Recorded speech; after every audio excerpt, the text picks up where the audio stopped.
So hello everyone, सफलता 2.0 में आप सभी लोगों का बहुत बहुत स्वागत है। My name is Kunal Pandey और आज मैं आप लोगों को यार इलेक्ट्रिसिटी बहुत ही अच्छे तरीके से समझाने की कोशिश करूंगा। हमारा टारगेट बेसिकली यार टर्म 2 है। जो भी चीजें हम पढ़ रहे होंगे टर्म 2 को फोकस करते हुए पढ़ रहे होंगे। आप सभी लोगों को पता है यार कि हम जब सीबीएसई के एग्जामिनेशंस बोर्ड के स्पेशली बोर्ड के एग्जामिनेशंस अगर देते हैं तो हमारा पूरा का पूरा फोकस एनसीईआरटी की तरफ होना चाहिए कि एनसीईआरटी बेस्ड हम जितनी भी चीजें ज्यादा अच्छे तरीके से समझ पाए उतना बेहतरीन हम अपने एग्जामिनेशंस में लिख पाएंगे।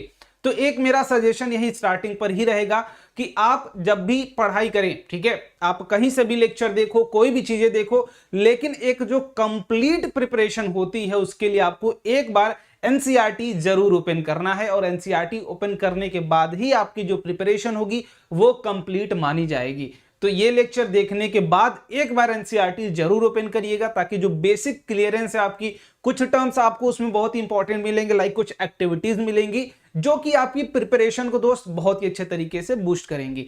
तो बिना टाइम वेस्ट किए स्टार्ट करते हैं अपने इस प्यारे से लेक्चर को। इसमें बेसिकली हम लोग कोशिश करेंगे पहले कॉन्सेप्ट को समझें, फिर उनके एग्जांपल्स के थ्रू उनके पूरे कॉन्सेप्ट को क्लियर करें, फिर आगे बढ़ने की कोशिश करें। तो मैं एक एक करके शुरुआत करते हुए चलता हूं, ठीक है, और कंप्लीट वन शॉट लेक्चर होगा टर्म 2 के बेसिस पर। अब इस लेक्चर की जो पीडीएफ होगी वो मैं अपने टेलीग्राम ग्रुप में डाल दूंगा, आप जाके सर्च करना @रैंकर्स एनटीएससी। आप सर्च अगर करते हैं तो आपको टेलीग्राम ग्रुप मिल जाएगा टेलीग्राम पर, जहां पर इस लेक्चर की पीडीएफ नोट्स मैं प्रोवाइड कर दूंगा। सो मेक श्योर कि आप उसको भी जरूर ज्वाइन कर ले, लिंक डिस्क्रिप्शन बॉक्स में मिल जाएगी। और अच्छे तरीके से अपनी पीडीएफ को लेके नोट्स बनाने की जरूरत नहीं है, एक बार ओवरव्यू आप देखते चले। बगल में आप एनसीईआरटी अगर ओपन कर सकते हैं तो ये भी आप कर सकते हैं कि बगल में एनसीईआरटी ओपन कर लो, पढ़ते चलो, जो चीज मैं समझा रहा हूं उसको समझते चलो। क्लियर? चलिए स्टार्ट करते हैं भाई अब सेशन को। इलेक्ट्रिसिटी की बात करते हैं तो इलेक्ट्रिसिटी की शुरुआत कैसे होगी, कहां से? हम जानते हैं भाई कि इलेक्ट्रिसिटी हम बल्ब का यूज करते हैं। हमारे पास जितने भी आजकल मीडिया है, इलेक्ट्रॉनिक्स इंस्ट्रूमेंट है, वो सारे किस पर बेस्ड है? इलेक्ट्रिसिटी पर। लाइक आप मुझे देख पा रहे हो तो वो भी कहीं ना कहीं इलेक्ट्रिसिटी की वजह से है, लाइट्स जल रही हैं तो वो भी इलेक्ट्रिसिटी की वजह से। तो इलेक्ट्रिसिटी हमारे लिए इतना इंपॉर्टेंट है। तो ये बेसिक्स होती क्या है इलेक्ट्रिसिटी की, शुरुआत कहां से होती है, सबसे फंडामेंटल टर्म क्या आता है? तो एक बात बताइए, आपने क्लास 9th में एक टर्म पढ़ा होगा, बहुत ही अच्छे तरीके से आपने समझा होगा, दैट इज क्या कि मैटर, है ना। ये टर्म आपने क्लास 9th में बहुत ही अच्छे तरीके से समझा होगा भैया मैटर क्या होता है। हर वो चीज जो क्या करे, मास के ऑक्युपाई करे, उसके पास सॉरी वॉल्यूम ऑक्युपाई करे और मास कंटेन करे, तो वो हर एक चीज क्या कहलाती है? मैटर कहलाती है। तो मैटर की एक प्रॉपर्टी मैंने क्या बोली थी, कोई भी मैटर होगी, दैट इज मैंने क्या आपने कहीं भी पढ़ा होगा कि मैटर वो कोई भी चीज है जिसके पास क्या हो, मास हो।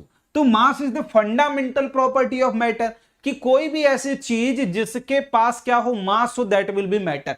मैटर की एक बहुत ही फंडामेंटल प्रॉपर्टी है। आप किसी चीज को डिफाइन करें, दिस इज अ मैटर, तो उसके पास मास होना ही चाहिए। वैसे ही एक फंडामेंटल क्वांटिटी मैं भी बता रहा हूं यहां पर इलेक्ट्रिसिटी चैप्टर में कि चार्ज।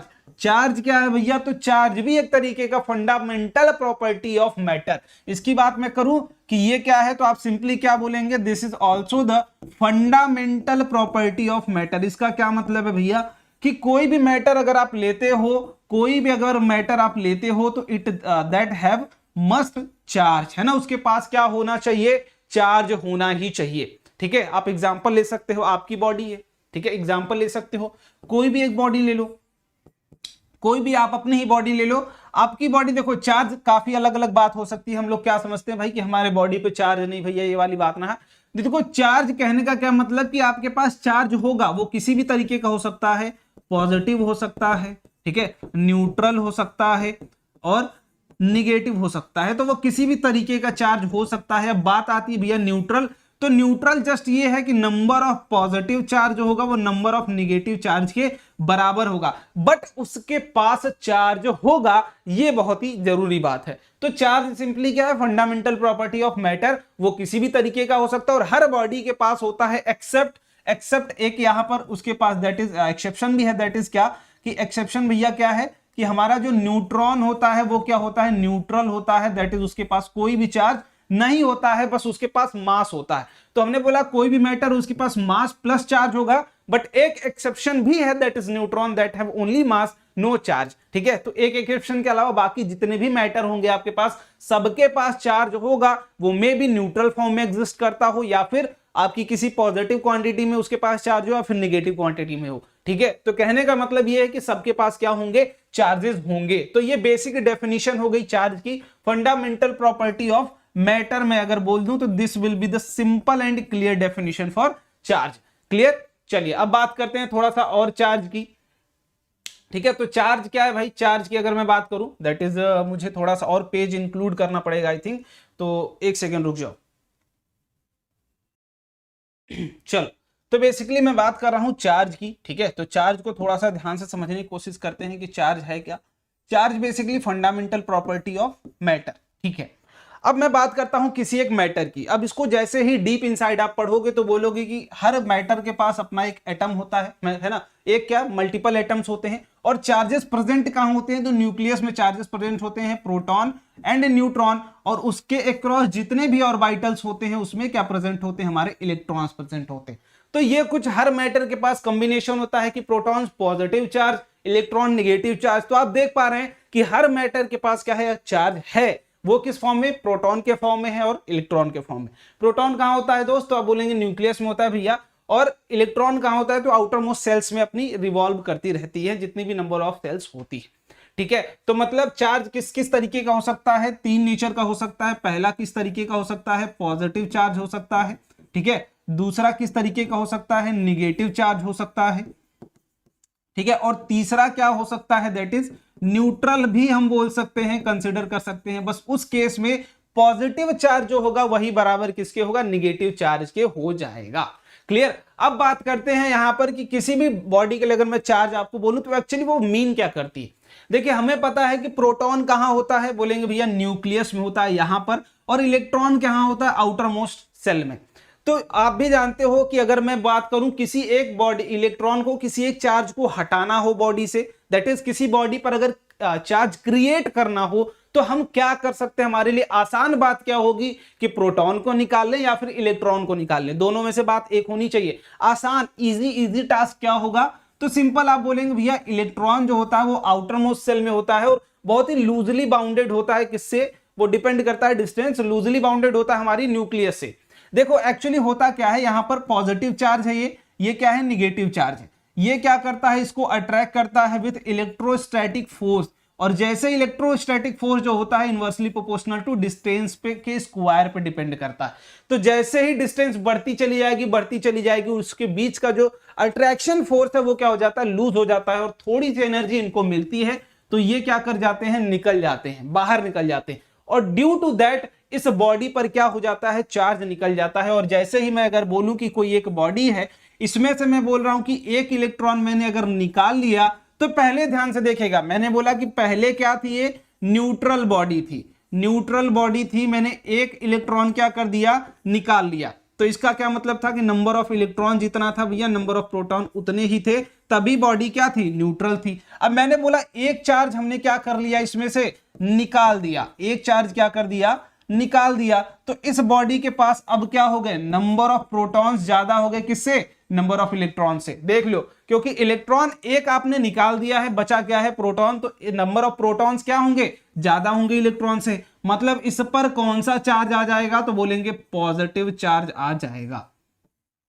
क्लियर। और किसी भी बॉडी के लिए अगर आप ये बात कर रहे हैं कि that is have a positive charge, तो इसका सिंपल मतलब क्या होता है कि इलेक्ट्रॉन की कमी है उस बॉडी पर, इलेक्ट्रॉन की क्या है, कमी है, दैट इज इलेक्ट्रॉन आपने रिमूव कर लिया है। और अगर जस्ट अपोजिट केस में कर दूं कि एक इलेक्ट्रॉन इस पर क्या कर दूं, ऐड कर दूं, देन अब क्या हो जाएगा, अगर एक इलेक्ट्रॉन ऐड कर दिया मैंने तो पहले बराबर थे, अब नंबर ऑफ इलेक्ट्रॉन्स क्या हो जाएंगे, ज्यादा। तो इस बॉडी पर कैसे चार्ज आ जाएगा, निगेटिव चार्ज आ जाएगा। क्लियर। तो ये बेसिक बात है जो कि आपको समझनी थी। बाकी चार्ज की जो यूनिट होती है दैट इज हम बोलते हैं उसकी यूनिट जो होगी वो क्या होगी, यूनिट होती है कूलॉम। ठीक है, कूलॉम होती है। बाकी हमें पता है कि ये रेगुलेशन किससे हो रहा है कि एक चार्ज है, एक इलेक्ट्रॉन निकालेंगे तो एक चार्ज आएगा, दो इलेक्ट्रॉन निकालेंगे तो तीन चार्ज आएगा, है ना, दो चार्ज आएगा बेसिकली कहने का मतलब। तो जो चार्ज होता है उसको दिखाते हैं स्मॉल क्यू से, और वो किसके बराबर होता है, नंबर ऑफ इलेक्ट्रॉन्स पे डिपेंड करता है, that is Q is equal to N. कितना नंबर ऑफ इलेक्ट्रॉन्स आप निकालते हो that will depend the charge on body, कि आप किसी भी बॉडी पे नंबर ऑफ इलेक्ट्रॉन्स। तो आप यहां से देख पा रहे हो कि ओवरऑल किसी बॉडी पे अगर चार्ज की आप बात करते हैं तो वो किस पे डिपेंडेंट होती है, that is only dependent on the electron. ठीक है, इलेक्ट्रॉन ही निकलता है, इलेक्ट्रॉन ही ऐड होता है। तो दो बात दिमाग में रख लेना कि इलेक्ट्रॉन ही ऐड करते हो आप और इलेक्ट्रॉन ही रिमूव करते हो, तो इलेक्ट्रॉन के रिमूवल और एडिशन से ही चार्ज आता है। तो यहां पर जो E की वैल्यू होती है वो क्या होती है, 1.6 into 10 to the power minus का 19 कूलम। ठीक है, तो ये होता है चार्ज फॉर इलेक्ट्रॉन। एक इलेक्ट्रॉन कितना चार्ज क्रिएट करता है वो हमारी, that is a negative in sign होता है बेसिकली। नेचर आप बोलोगे कि इलेक्ट्रॉन पर निगेटिव चार्ज, तो वो negative in sign, but magnitude ये होता है। क्लियर? तो आई थिंक अब इतनी बातें, चार्जेस की बातें आपकी क्लियर होंगी। अब बात करते हैं यहां पर दो चीज, दैट इज अब हम क्या करते हैं, electrostatic, that is static part हमने देख लिया कि चार्ज रेस्ट में था। जब रेस्ट में होता है तो उसे इलेक्ट्रोस्टैटिक पार्ट बोलते हैं, जब चार्ज मोशन में होता है तो इलेक्ट्रोडायनेमिक्स। तो हमें यहां पर इलेक्ट्रोडायनेमिक्स पार्ट पढ़ना है जब चार्ज किस में हो, मोशन में हो। और जब चार्ज मोशन में होता है तो उसे ही क्या बोलते हैं, इलेक्ट्रिक करंट बोलते हैं। और इसकी डेफिनेशन इलेक्ट्रिक करंट की क्या है, सिंपली बोलेंगे फ्लो ऑफ चार्ज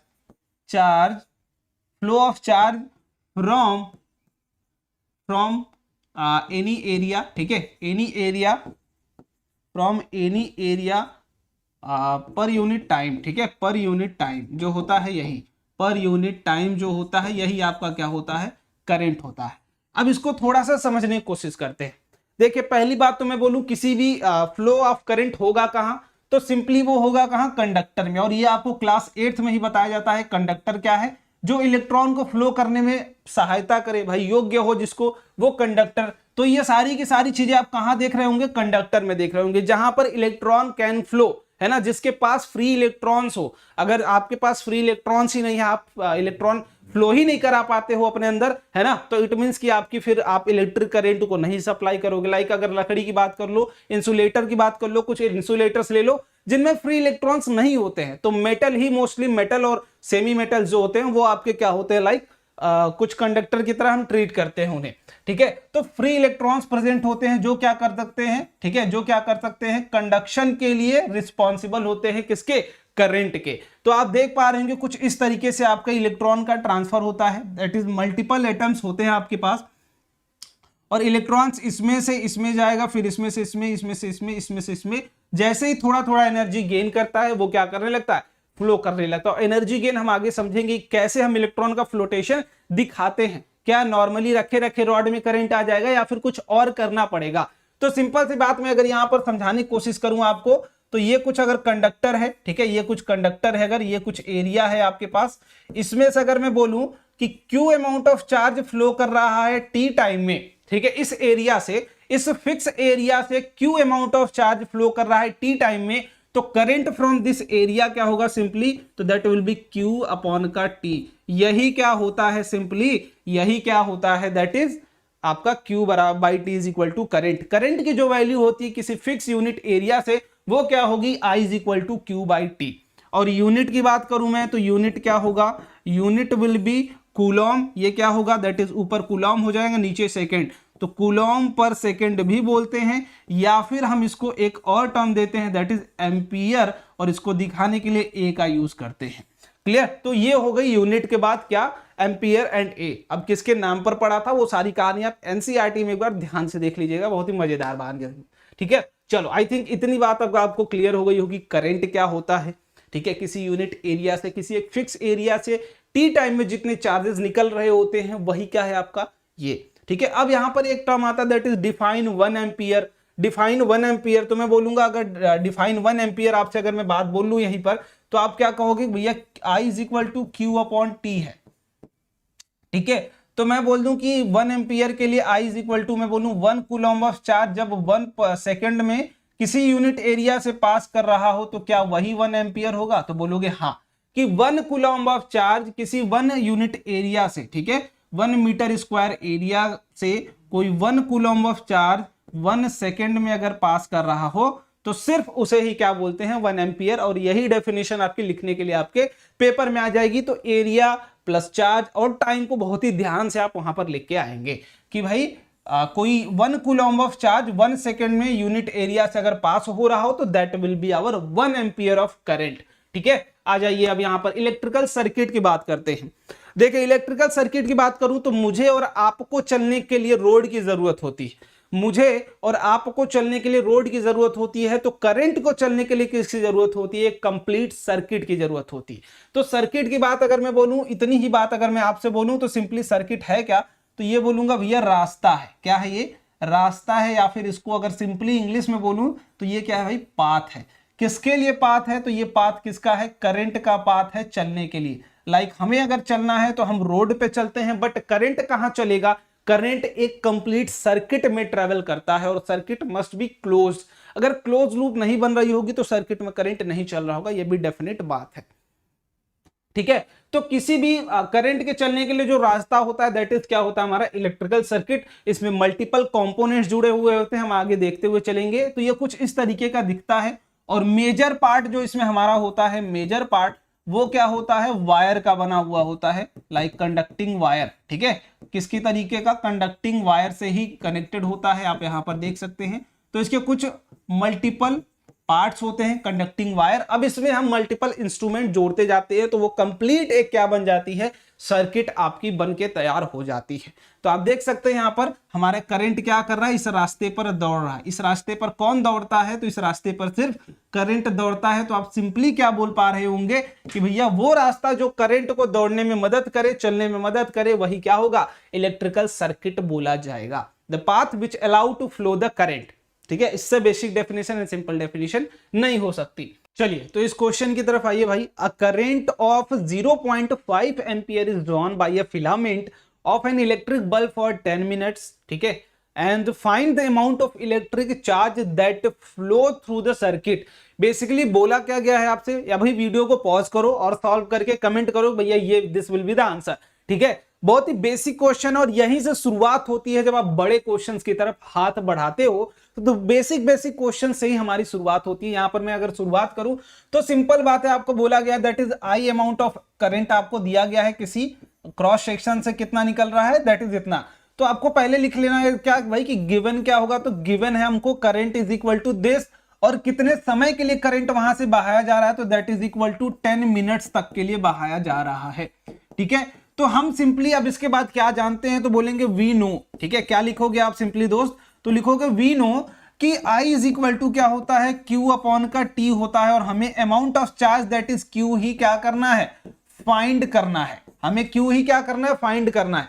तो क्या हम कर सकते हैं कि Q is equal to I into T ही होता है भैया, और यही अगर हम कर लें तो we will get the answer, है ना? क्या यही करना था? तो सिंपल यही करने के लिए हम भागेंगे इधर। तो Q इज इक्वल टू क्या होगा? I था 0.5 and A is equal to the time क्या था? दैट इज 10 इंटू, लेकिन मिनट्स को किस में कन्वर्ट कर लेंगे? 60 में। तो ये सिंपली आ जाएगा, ये आ गया, कट हो गया, 6 25 30। तो I think 300 coulomb will be your answer. ठीक है, coulomb will be your answer. Q is equal to 300 coulomb will be your answer. तो ये कुछ तरीका होना चाहिए आपको दिखाने का कि I की वैल्यू ये है, T ये है, तो हम जानते हैं कि I is equal to Q by T। ठीक है, बेसिक डेफिनेशन थी, और यहां से, और आप बिलीव नहीं करोगे ये क्वेश्चन NTSC तक में पूछा गया है, बेसिक क्वेश्चन। ठीक है, बेसिक है बट आपसे पूछा जाता है। क्लियर? चलिए अब आगे बढ़ते हैं भाई। ठीक है, अब आगे बढ़ते हैं। दैट इज हमारा क्या काम है? Electric potential and potential difference समझना। तो इसके लिए मैं कुछ रेफरेंसेस दूंगा, आपको पोटेंशियल आराम से समझ में आ जाएगा। ठीक है, सिंपली देख लो ध्यान से। मैं थोड़ा सा इधर इसको शिफ्ट करने की कोशिश करता हूं। ठीक है, इधर शिफ्ट करने की कोशिश करता हूं, उसके बाद फिर हम लोग स्टार्ट करते हैं। चलो, अगर मैं एग्जांपल में एक तरीके से 2 बकेट का, ठीक है, 2 बकेट का आपको ज्यादा समझ में आ जाएगा। आप कहीं भी जाओगे सिंपल एग्जांपल ये ही होते हैं आपको समझाने के लिए, कि 2 बकेट मैंने लिया है, ये कुछ यहां तक पानी इसमें भरा हुआ है और इसमें भरा हुआ है। इसमें मैं बोलता हूं कि यहीं तक पानी भरा हुआ है, और बीच में कुछ स्टॉपर आपने लगाया हुआ है। ठीक है, बीच में कुछ स्टॉपर आपने लगाया हुआ है।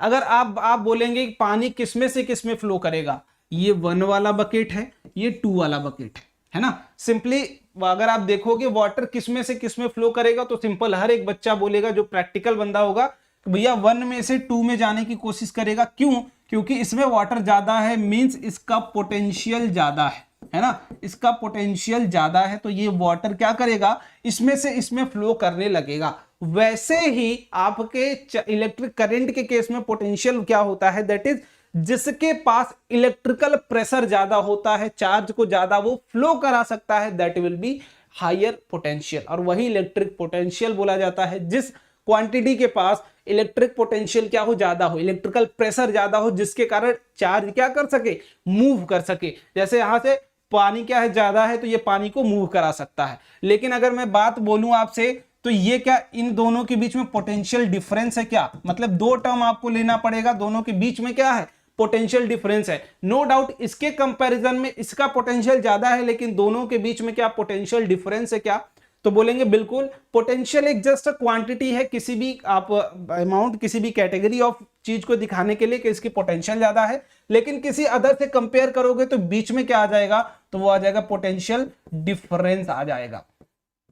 ठीक है, तो यहां पर भी पोटेंशियल डिफरेंस आप सिंपली क्या बोल सकते हो कि जिसके पास इलेक्ट्रिकल प्रेशर ज्यादा हो, ठीक है, इलेक्ट्रिकल प्रेशर क्या हो, ज्यादा हो, जिसकी वजह से क्या कर जाए, वो मूव कर जाए, उसका पोटेंशियल क्या होगा, ज्यादा होगा। Potential is directly proportional to electrical pressure, ये आप सिंपली बोल सकते हैं कि वो चार्ज को क्या कर सकता है, ये फ्लो करा सकता है। और किसी भी दो क्वांटिटी के बीच का जो डिफरेंस होगा वो क्या होगा, दैट इज पोटेंशियल डिफरेंस। ठीक है, और चार्ज हमेशा कब फ्लो करता है, जब पोटेंशियल डिफरेंस हो। अगर यहीं पर मैं आपसे बोल दूं कि ये क्या हो, दैट इज ये दोनों बराबर में भरे हो, दोनों क्या हो, बराबर में भरे हो, तो कभी पानी फ्लो नहीं करेगा। इट मींस कि दोनों के पोटेंशियल्स में क्या होनी चाहिए दोस्त, दोनों के पोटेंशियल्स में डिफरेंस होना चाहिए। तो हम बोलेंगे चार्ज विल फ्लो, ठीक है, charge will flow only will flow only if there will be a potential difference, if there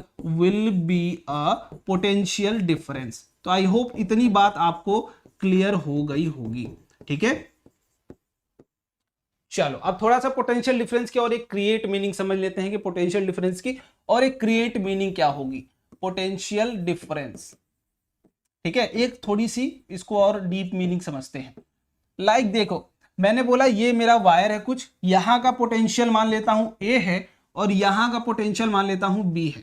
ठीक है, तो मैंने बोला एक चार्ज है जिसको मैं ए से उठाकर कहां लेके जा रहा हूं, बी पे लेके जा रहा हूं इस चार्ज को, तो मुझे कुछ डब्ल्यू अमाउंट ऑफ वर्क करना पड़ता है। ये क्या है मेरा, दैट इज चार्ज, जो कि किस फॉर्म में स्टोर होगा, मे भी हो सकता है कि वी का पोटेंशियल क्या हो, वी हो, दैट इज कम हो, और यहां का पोटेंशियल हो सकता है वी हो, दैट इज बहुत ही ज्यादा हो। तो मैंने क्या बोला, यहां से उठाकर मैं चार्ज को यहां ले जाता हूं, दैट इज अपोजिट मैंने बोल दिया क्योंकि चार्ज उल्टा ही फ्लो करता है। ठीक है, तो मैं इसको इधर दिखा देता हूं, दैट इज वीए का जो पोटेंशियल होगा, ठीक है, वीए का पोटेंशियल ज्यादा है, वीए का क्या है, कम है, क्योंकि ज्यादा पोटेंशियल से ही लोअर की तरफ आप मूव कराते हो। तो एक प्रैक्टिकल अप्रोच भी होगा समझने के लिए। तो हम चार्ज को अगर यहां से यहां मूव करा रहे हो, डब्ल्यू अमाउंट ऑफ वर्क इसमें हम अगर कर रहे हैं, तो पोटेंशियल डिफरेंस जो वीए माइनस वीबी होगा वो क्या होता है, जो हमने वर्क डन किया है अमाउंट ऑफ चार्ज पे, यही क्या होता है, पोटेंशियल डिफरेंस। आई थिंक इतनी बात अब आपको क्लियर हो गई होगी कि work done per unit charge, that is क्या होता है आपका पोटेंशियल डिफरेंस, कि किसी एक पॉइंट से दूसरे पॉइंट तक ले जाने में कितना वर्क डन करना पड़ेगा, कितने अमाउंट ऑफ चार्ज पे, वही क्या होता है, पोटेंशियल डिफरेंस होता है। तो आई थिंक इतनी बात अब आपको क्लियर हो गई। यहां से आपको मल्टीपल चीजें पूछी जा सकती है। ठीक है, बट अगर मैं आपको पोटेंशियल की वैल्यू पूछ लूं तो पोटेंशियल डिफरेंस तो जूल पर कूलॉम भी बोल सकते हो, या फिर हम इसको और किस टर्म में बोल सकते हैं, वोल्ट्स के टर्म में भी बोल सकते हैं। पोटेंशियल की जो यूनिट होती है दैट विल बी वोल्ट। ठीक है, 1 वोल्ट की डेफिनेशन भी पूछी जा सकती है आपसे, तो आप बोलोगे जब हम 1 जूल ऑफ वर्क करें किस पर, 1 कूलॉम ऑफ चार्ज पर मूव कराने में ए पॉइंट से बी पॉइंट तक, तो जितना हमें वर्क डन करना पड़ता है 1 यूनिट चार्ज के लिए, वही क्या होता है, 1 वोल्ट होता है। क्लियर, तो थोड़ा सा डेफिनेशन क्रिएट करना भी सीखो, कि आप जब अपने एंड से डेफिनेशंस क्रिएट करोगे तो that will be more helpful. ठीक है, तो आई थिंक इतनी बातें अब क्लियर हो गई होंगी, है ना, इतनी बातें। तो और भी क्या क्या चीजें इसमें से आपसे पूछी जाती हैं वो देख लो ध्यान से। कभी कभी बोल दिया जाएगा कि अगर किसी भी दो पॉइंट का पोटेंशियल डिफरेंस V है, तो मुझे Q अमाउंट ऑफ चार्ज पर कितना वर्क डन करना पड़ेगा उसको डिस्प्लेस करने के लिए A to B। तो आप सिंपली क्या बोलोगे, VA माइनस VB अगर आपको दे दिया गया है V, तो आपसे पूछा गया वर्क डन बताइए, तो सिंपली आप क्या कर सकते हो भाई, वर्क डन क्या होगा, Q टाइम्स ऑफ V, यही तो होगा वर्क डन, है ना, यही तो होगा वर्क डन भाई। कि अगर आपको किसी एक पॉइंट, मान लो ए पॉइंट से चार्ज को पिक करके बी पॉइंट तक लेके जाना है, ठीक है, तो वर्क डन पूछा है कि वर्क डन कितना होगा अगर पोटेंशियल है ना, if potential difference is this, तो you can calculate the work done easily. Clear? तो ये रहा अपनी पूरी की पूरी कहानी पोटेंशियल डिफरेंस की। एक छोटा सा क्वेश्चन इस पर कर लेते हैं, ठीक है। How much work done is moving है ना, work is done in moving a charge of 2 coulomb across 2 points having a potential difference of 12 volt. तो ये भी क्वेश्चन एक तरीके से बहुत ही इजी और आसान क्वेश्चन है, तो फटाफट इसको कर लो।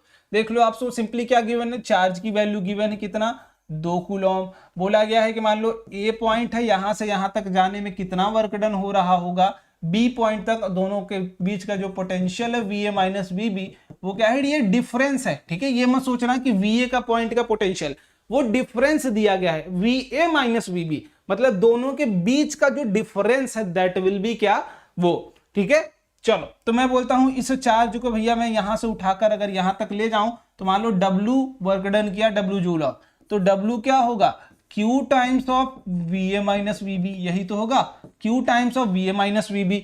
तो Q कितना भैया, 2 कूलम है, और वह पोटेंशियल डिफरेंस कितना है, 12 वोल्ट है। तो टोटल कितना वर्क डन किया मैंने, 24 जूल वर्क डन मैंने किया। ठीक है, आई थिंक ये बात अब आपको क्लियर हो गई होगी, कितना वर्क डन टोटल हुआ, दैट इज वर्क डन कितना हुआ, 2 कूलम चार्ज को यहां से उठाकर वहां तक ले जाने में कितना पोटेंशियल डिफरेंस था, 12 वोल्ट का, तो कितना वर्क डन होगा, दैट इज 24 जूल का वर्क डन आएगा। और ये भी किसका है, दैट इज सॉल्यूशन है अपनी एनसीईआरटी का ही क्वेश्चन था, सिंपल सा। चलिए अब बात करते हैं इलेक्ट्रिकल कंपोनेंट्स की कुछ इलेक्ट्रिकल कंपोनेंट्स होते हैं जो क्या करते हैं, हमारी इलेक्ट्रिक सर्किट को कंप्लीट करने में काम आते हैं, जो हमारा रास्ता है चलने के लिए करंट को, उसको कंप्लीट करने में। तो इलेक्ट्रिक सर्किट में पहला चीज आता है सेल, जो किसको हम बोलते हैं, जिसको पोटेंशियल का सोर्स बोलते हैं ना, पोटेंशियल सोर्स जो क्या करता है, पोटेंशियल डिफरेंस क्रिएट करता है ड्यू टू केमिकल रिएक्शंस, है ना। इसके अंदर इनसाइड क्या होती है, केमिकल रिएक्शंस, बैटरी के इनसाइड, जो क्या करती है, पोटेंशियल डिफरेंस क्रिएट करती है दोनों टर्मिनल के क्रॉस। अगर ये टर्मिनल ए है, ये टर्मिनल बी है, तो VA will be greater than VB, यही हमारी बैटरी या फिर सेल का कमाल होता है। ठीक है, दोनों एंड के क्रॉस क्या है, पोटेंशियल डिफरेंस डिफरेंट है, ज्यादा है इसके क्रॉस, ज्यादा है इसके क्रॉस, कम है पोटेंशियल। तो जैसे ये आपकी सर्किट में ज्वाइन होगा, ये क्या कर देगा, इलेक्ट्रिकल कंपो सर्किट में आपके पोटेंशियल डिफरेंस क्रिएट कर देगा और उसको मेंटेन करके रखता है। इसके बाद दूसरी चीज बोलते हैं दैट इज बैटरी और कॉम्बिनेशन ऑफ सेल। बैटरी क्या है, दैट इज सेल्स का कॉम्बिनेशन अगर जोड़ दोगे ज्यादा पोटेंशियल मिल जाएगा अपनी बैटरी को। ठीक है, तो दैट विल बी बैटरी। और सिंबल देख लो किस तरीके से है, प्लग और की, हम जानते हैं स्विच घर में लगे हैं बल्ब वल्ब चालू करने के लिए, तो अगर ये क्या हो, ओपन हो, ठीक है, ओपन हो, लाइक हमने ऑफ किया है, ऑफ के केस में तब इस तरीके से दिखाएंगे। अगर ये क्लोज्ड हो तो ऑन के केस, ये कौन सा केस है, ऑन का केस। ऑफ के केस में इस तरीके से डॉट नहीं होगा, ऑफ के केस में ये क्या होगा, होगा। अब वायर ज्वाइंट, कहीं वायर क्या हो, ज्वाइंट हो रहा हो, तो इस तरीके से आप दिखा पा रहे होंगे।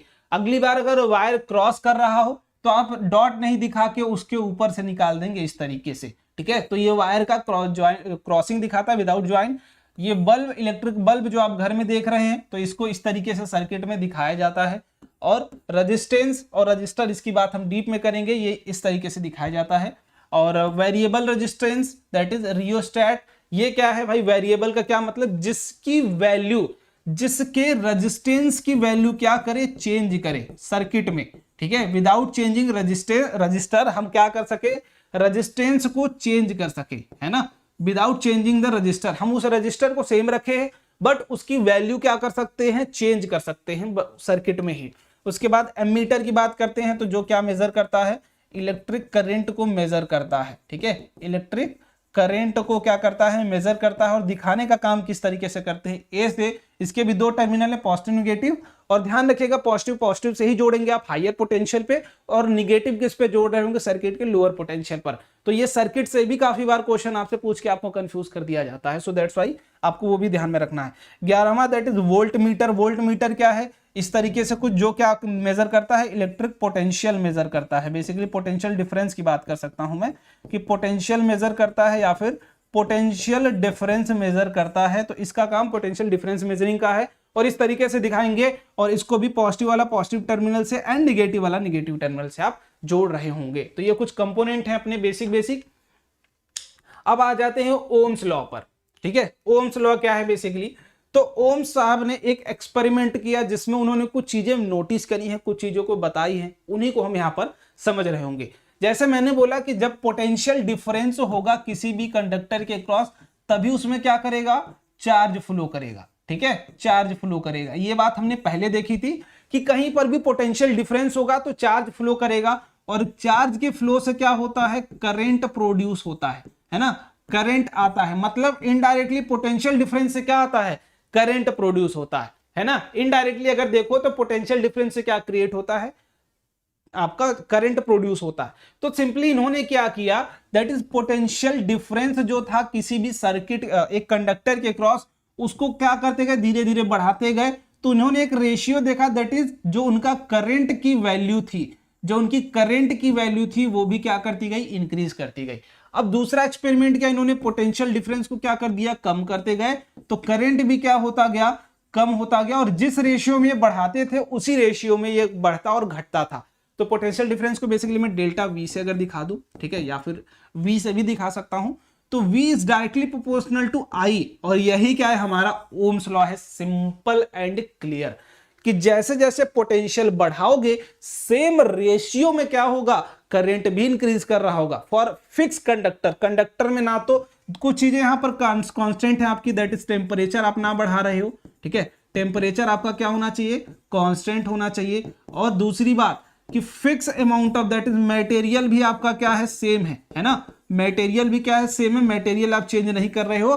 तब की बात हो रही है कि मटेरियल नहीं चेंज हो रहा है और टेम्परेचर नहीं चेंज हो रहा है। लाइक मैं एग्जांपल दूं अगर आपको यहां पर, तो ये कुछ अगर मैंने कंडक्टर ले रखा है, इसके क्रॉस मैंने मान लो कोई बैटरी लगा दी है, दैट इज V पोटेंशियल की, तो इसमें जो करंट फ्लो हो रहा होगा, अब V की वैल्यू जैसे जैसे बढ़ाओगे I की वैल्यू सेम मटेरियल में बढ़ती जाएगी, और V की वैल्यू अगर घटाते जाओगे तो I की वैल्यू घटती जाएगी। तो ये टोटली किस पर डिपेंडेंट है, वोल्टेज, जो आपकी वोल्टेज बैटरी क्या है भाई, वोल्टेज का सोर्स, तो बैटरी अगर लगाओगे तो वोल्टेज आपका इंक्रीज होता जाएगा अगर ये बढ़ाते जाएंगे सेम कंडक्टर के लिए, और टेम्परेचर कांस्टेंट होना चाहिए। तो यही क्या है, ओम्स लॉ कहता है कि that is potential difference between any conductor will be directly proportional to the current in that conductor. और इसको अगर प्रोपोर्शनलिटी कांस्टेंट हटा के हम लिखने की अगर यहां कोशिश करें तो वो क्या हो जाता है, that is V is equal to R times I, और R क्या है, तो R will be here resistance, और ये क्या होता है, कांस्टेंट वैल्यू होती है, विच इज अ कांस्टेंट। किसी भी एक कंडक्टर के लिए क्या होती है, कांस्टेंट होती है रेजिस्टेंस वैल्यू, ठीक है। तो V इज इक्वल टू, जिसको हम सिंपली क्या बोलते हैं, V is equal to I into R बोलते हैं, ठीक है। और R क्या है, रेजिस्टेंस है, रेजिस्टेंस हम आगे देखते हुए चलेंगे। तो सिंपल बात आप यहां पर समझ पा रहे होंगे कि ये ओम्स लॉ है। ओम्स लॉ आया कहां से, ये कुछ एक्सपेरिमेंट से, और एक्सपेरिमेंट से यहां से फाइनल वैल्यू जो निकल के आई, V is equal to IR। Clear, बात क्लियर।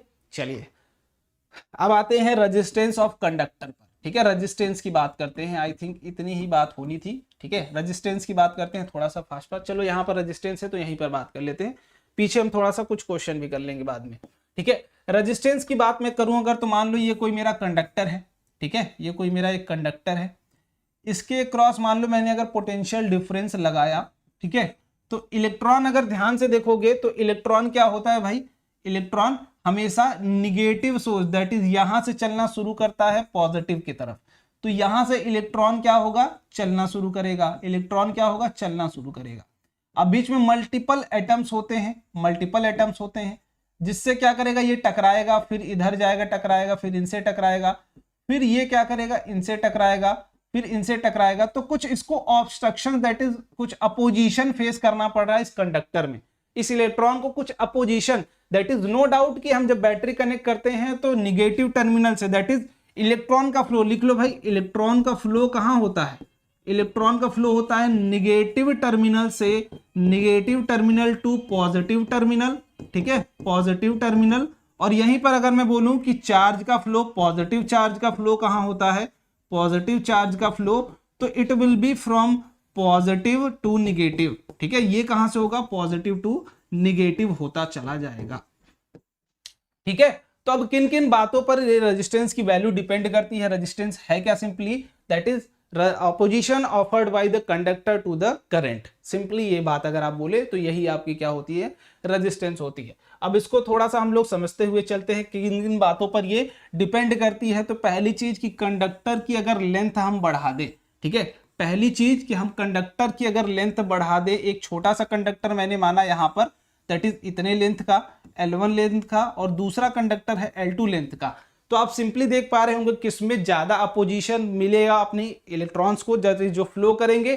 तो सिंपल जितनी ज्यादा लेंथ होगी उतना ही ज्यादा फेस करना पड़ेगा अपोजिशन। तो रेजिस्टेंस जो होती है वो डायरेक्टली प्रोपोर्शनल टू लेंथ आती है। और दूसरा केस दैट इज अगर मैं बोलूं यहां पर कि मैं थोड़ा सा एरिया बढ़ा देता हूं, ये सेम लेंथ की है, ठीक है, सेम लेंथ पर रखा, और दूसरे वाले का क्या कर दिया हमने, एरिया बढ़ा दिया, ठीक है, एरिया बढ़ा दिया ये। तो आप देख पाएंगे कि पहले का एरिया अगर A1 था, दूसरे का एरिया अगर A2 था, तो पहले में नंबर ऑफ इलेक्ट्रॉन्स जो फ्लो कर रहे थे उनको ज्यादा प्रॉब्लम हो रही थी। और यहां पर भाई इजी, जैसे ही मार्केट में अगर जाओगे आप, ठीक है, मार्केट अगर लंबा हो तो ज्यादा परेशानी होगी। आप जब मार्केट में जाते हो तो आप सिंपली देखोगे कि अगर कोई मार्केट लंबा हो तो ज्यादा परेशानी होगी आपको मार्केट को क्रॉस करने में। और वैसे ही अगर मार्केट काफी वाइड हो, काफी चौड़ा हो, तो आप बहुत ही आसानी से मार्केट से निकल जाते हो। तो यहां पर रेजिस्टेंस जो था दैट इज वो क्या था, इनवर्सली, रेजिस्टेंस जो था इनवर्सली प्रोपोर्शनल टू एरिया, कि जितना ज्यादा एरिया हो जा रहा था रेजिस्टेंस कम हो जा रही थी, अपोजिशन क्या हो जा रही थी, कम हो जा रही थी। तो सिंपल रेजिस्टेंस क्या है, that is R is directly proportional to L और R is inversely proportional to area. और यहां से जो सॉल्यूशन के बाद निकल के आया क्वांटिटी की R is equal to rho into L by A, क्लियर, rho into L by A, और जिसकी यूनिट क्या बोलते हैं हम, ओम बोलते हैं सिंपली, ठीक है। और यहां से रो क्या निकल के आया है, तो रो है रेजिस्टिविटी ऑफ मटेरियल। ये हर मटेरियल टू मटेरियल क्या करती है, डिफर करती है, रेजिस्टिविटी ऑफ मटेरियल, ठीक है। तो कुछ ये फिक्स टर्म है जो यहां पर निकल के आए हुए हैं। अब इसके बाद दैट इज हम लोग देखते हुए चलते हैं रेजिस्टिविटी की बात, ठीक है। R is equal to rho into L upon का एरिया, ठीक है। अगर मैं यहां से आपसे बोलूं रजिस्टिविटी, थोड़ा सा देखूं, हाँ ठीक है, चलो रजिस्टिविटी अगर डिफाइन करने के लिए मैं बोलूं आपसे कि रजिस्टिविटी डिफाइंड कर दो, रजिस्टिविटी, ठीक है, रजिस्टिविटी अगर आप डिफाइन कर दो सिंपली, तो यहां से R is equal to rho L by A। और अगर आपने ध्यान से देखा होगा तो L क्या था, लेंथ ऑफ कंडक्टर, A क्या था, एरिया ऑफ कंडक्टर, और रेजिस्टिविटी क्या आई है, दैट इज रो, जिसको हम किससे पढ़ते हैं, रो से पढ़ते हैं, RHO रो। और इसी को हम लोग डिफाइन करने की कोशिश कर रहे हैं। तो मैं अगर यहां से बोलूं कि R is equal to rho into L की वैल्यू 1 कर दूं, एरिया की वैल्यू 1 कर दूं, तो सिंपली देखोगे यहां से कि R की वैल्यू क्या आ गई है, रो आ गई है, ठीक है।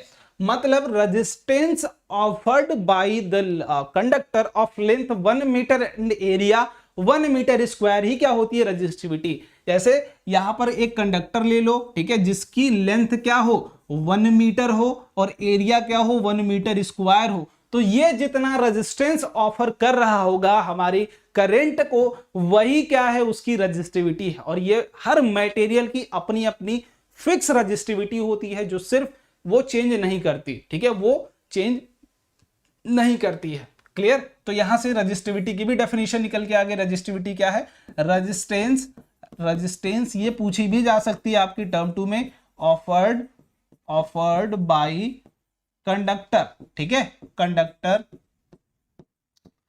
टू करंट, ठीक है, having length 1 metre and area 1 metre square, clear. चलो, और रेजिस्टेंस की जो यूनिट होती है, रेजिस्टेंस की यूनिट होती है दैट इज ये, इसको क्या बोलते हैं, ओम बोलते हैं, ठीक है। दैट इज हम जो ओम्स लॉ पढ़ के आए थे वहां पर कांस्टेंट क्या निकल के आया था, R, इसीलिए हम इसको क्या बोलते हैं, ओम बोलते हैं, ठीक है। यहां पर यूनिट भी लिख देता हूं मैं कहीं पर, इसकी यूनिट ऑफ रेजिस्टेंस क्या होती है, ओम।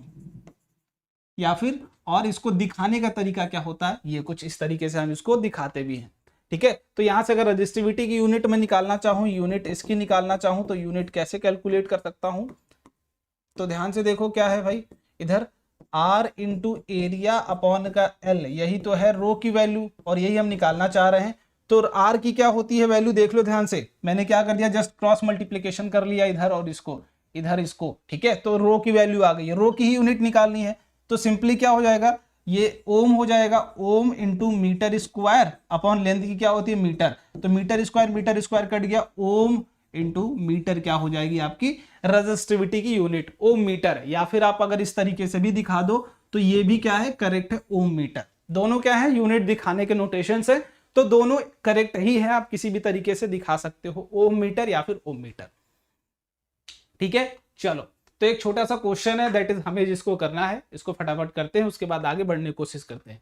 How much current will electric bulb drawn from source, that is, देखो जो चीज गिवन हो पहले लिख लो धीरे से, सॉल्यूशन में क्या गिवन, आप स्टॉप करके वीडियो पहले खुद से लगाओ। V is equal to 220 volt, ठीक है। सोर्स और रेजिस्टेंस क्या गिवन है, रेजिस्टेंस गिवन है 1200 ओम, और पूछा क्या गया है, करंट पूछा गया है, तो सिंपली ओम्स लॉ लगाइए, लिखेंगे क्या यूजिंग, ठीक है, ये यू है, using Ohm's law, Ohm's law आप यूज करिए, V is equal to I R, so I must be equal to V by R, so here V की वैल्यू क्या है 220, यूनिट का ध्यान रखिएगा वोल्ट, और ये क्या है 1200, तो सिंपली काट दो इसको, 22 बटा का 120, ठीक है, जो आएगी वैल्यू यही क्या होगी एम्पियर में आएगी, 22 बटा 120। चलो अब दूसरे वाले क्वेश्चन की बात कर लीजिए, ये कौन सा पार्ट था, ए पार्ट था, पी पार्ट की बात करिए। How much current will electric heater coil drawn from 220 volt source if resistance of the electric coil, तो यहां से भी बोल देंगे यूजिंग ओम्स लॉ, ठीक है, यूजिंग ओम्स लॉ आप क्या बोल सकते हो सिंपली कि V is equal to I R, so I will again equal to V by R, और अगेन 220 अपॉन 100, तो इट विल बी 2.2 एम्पियर।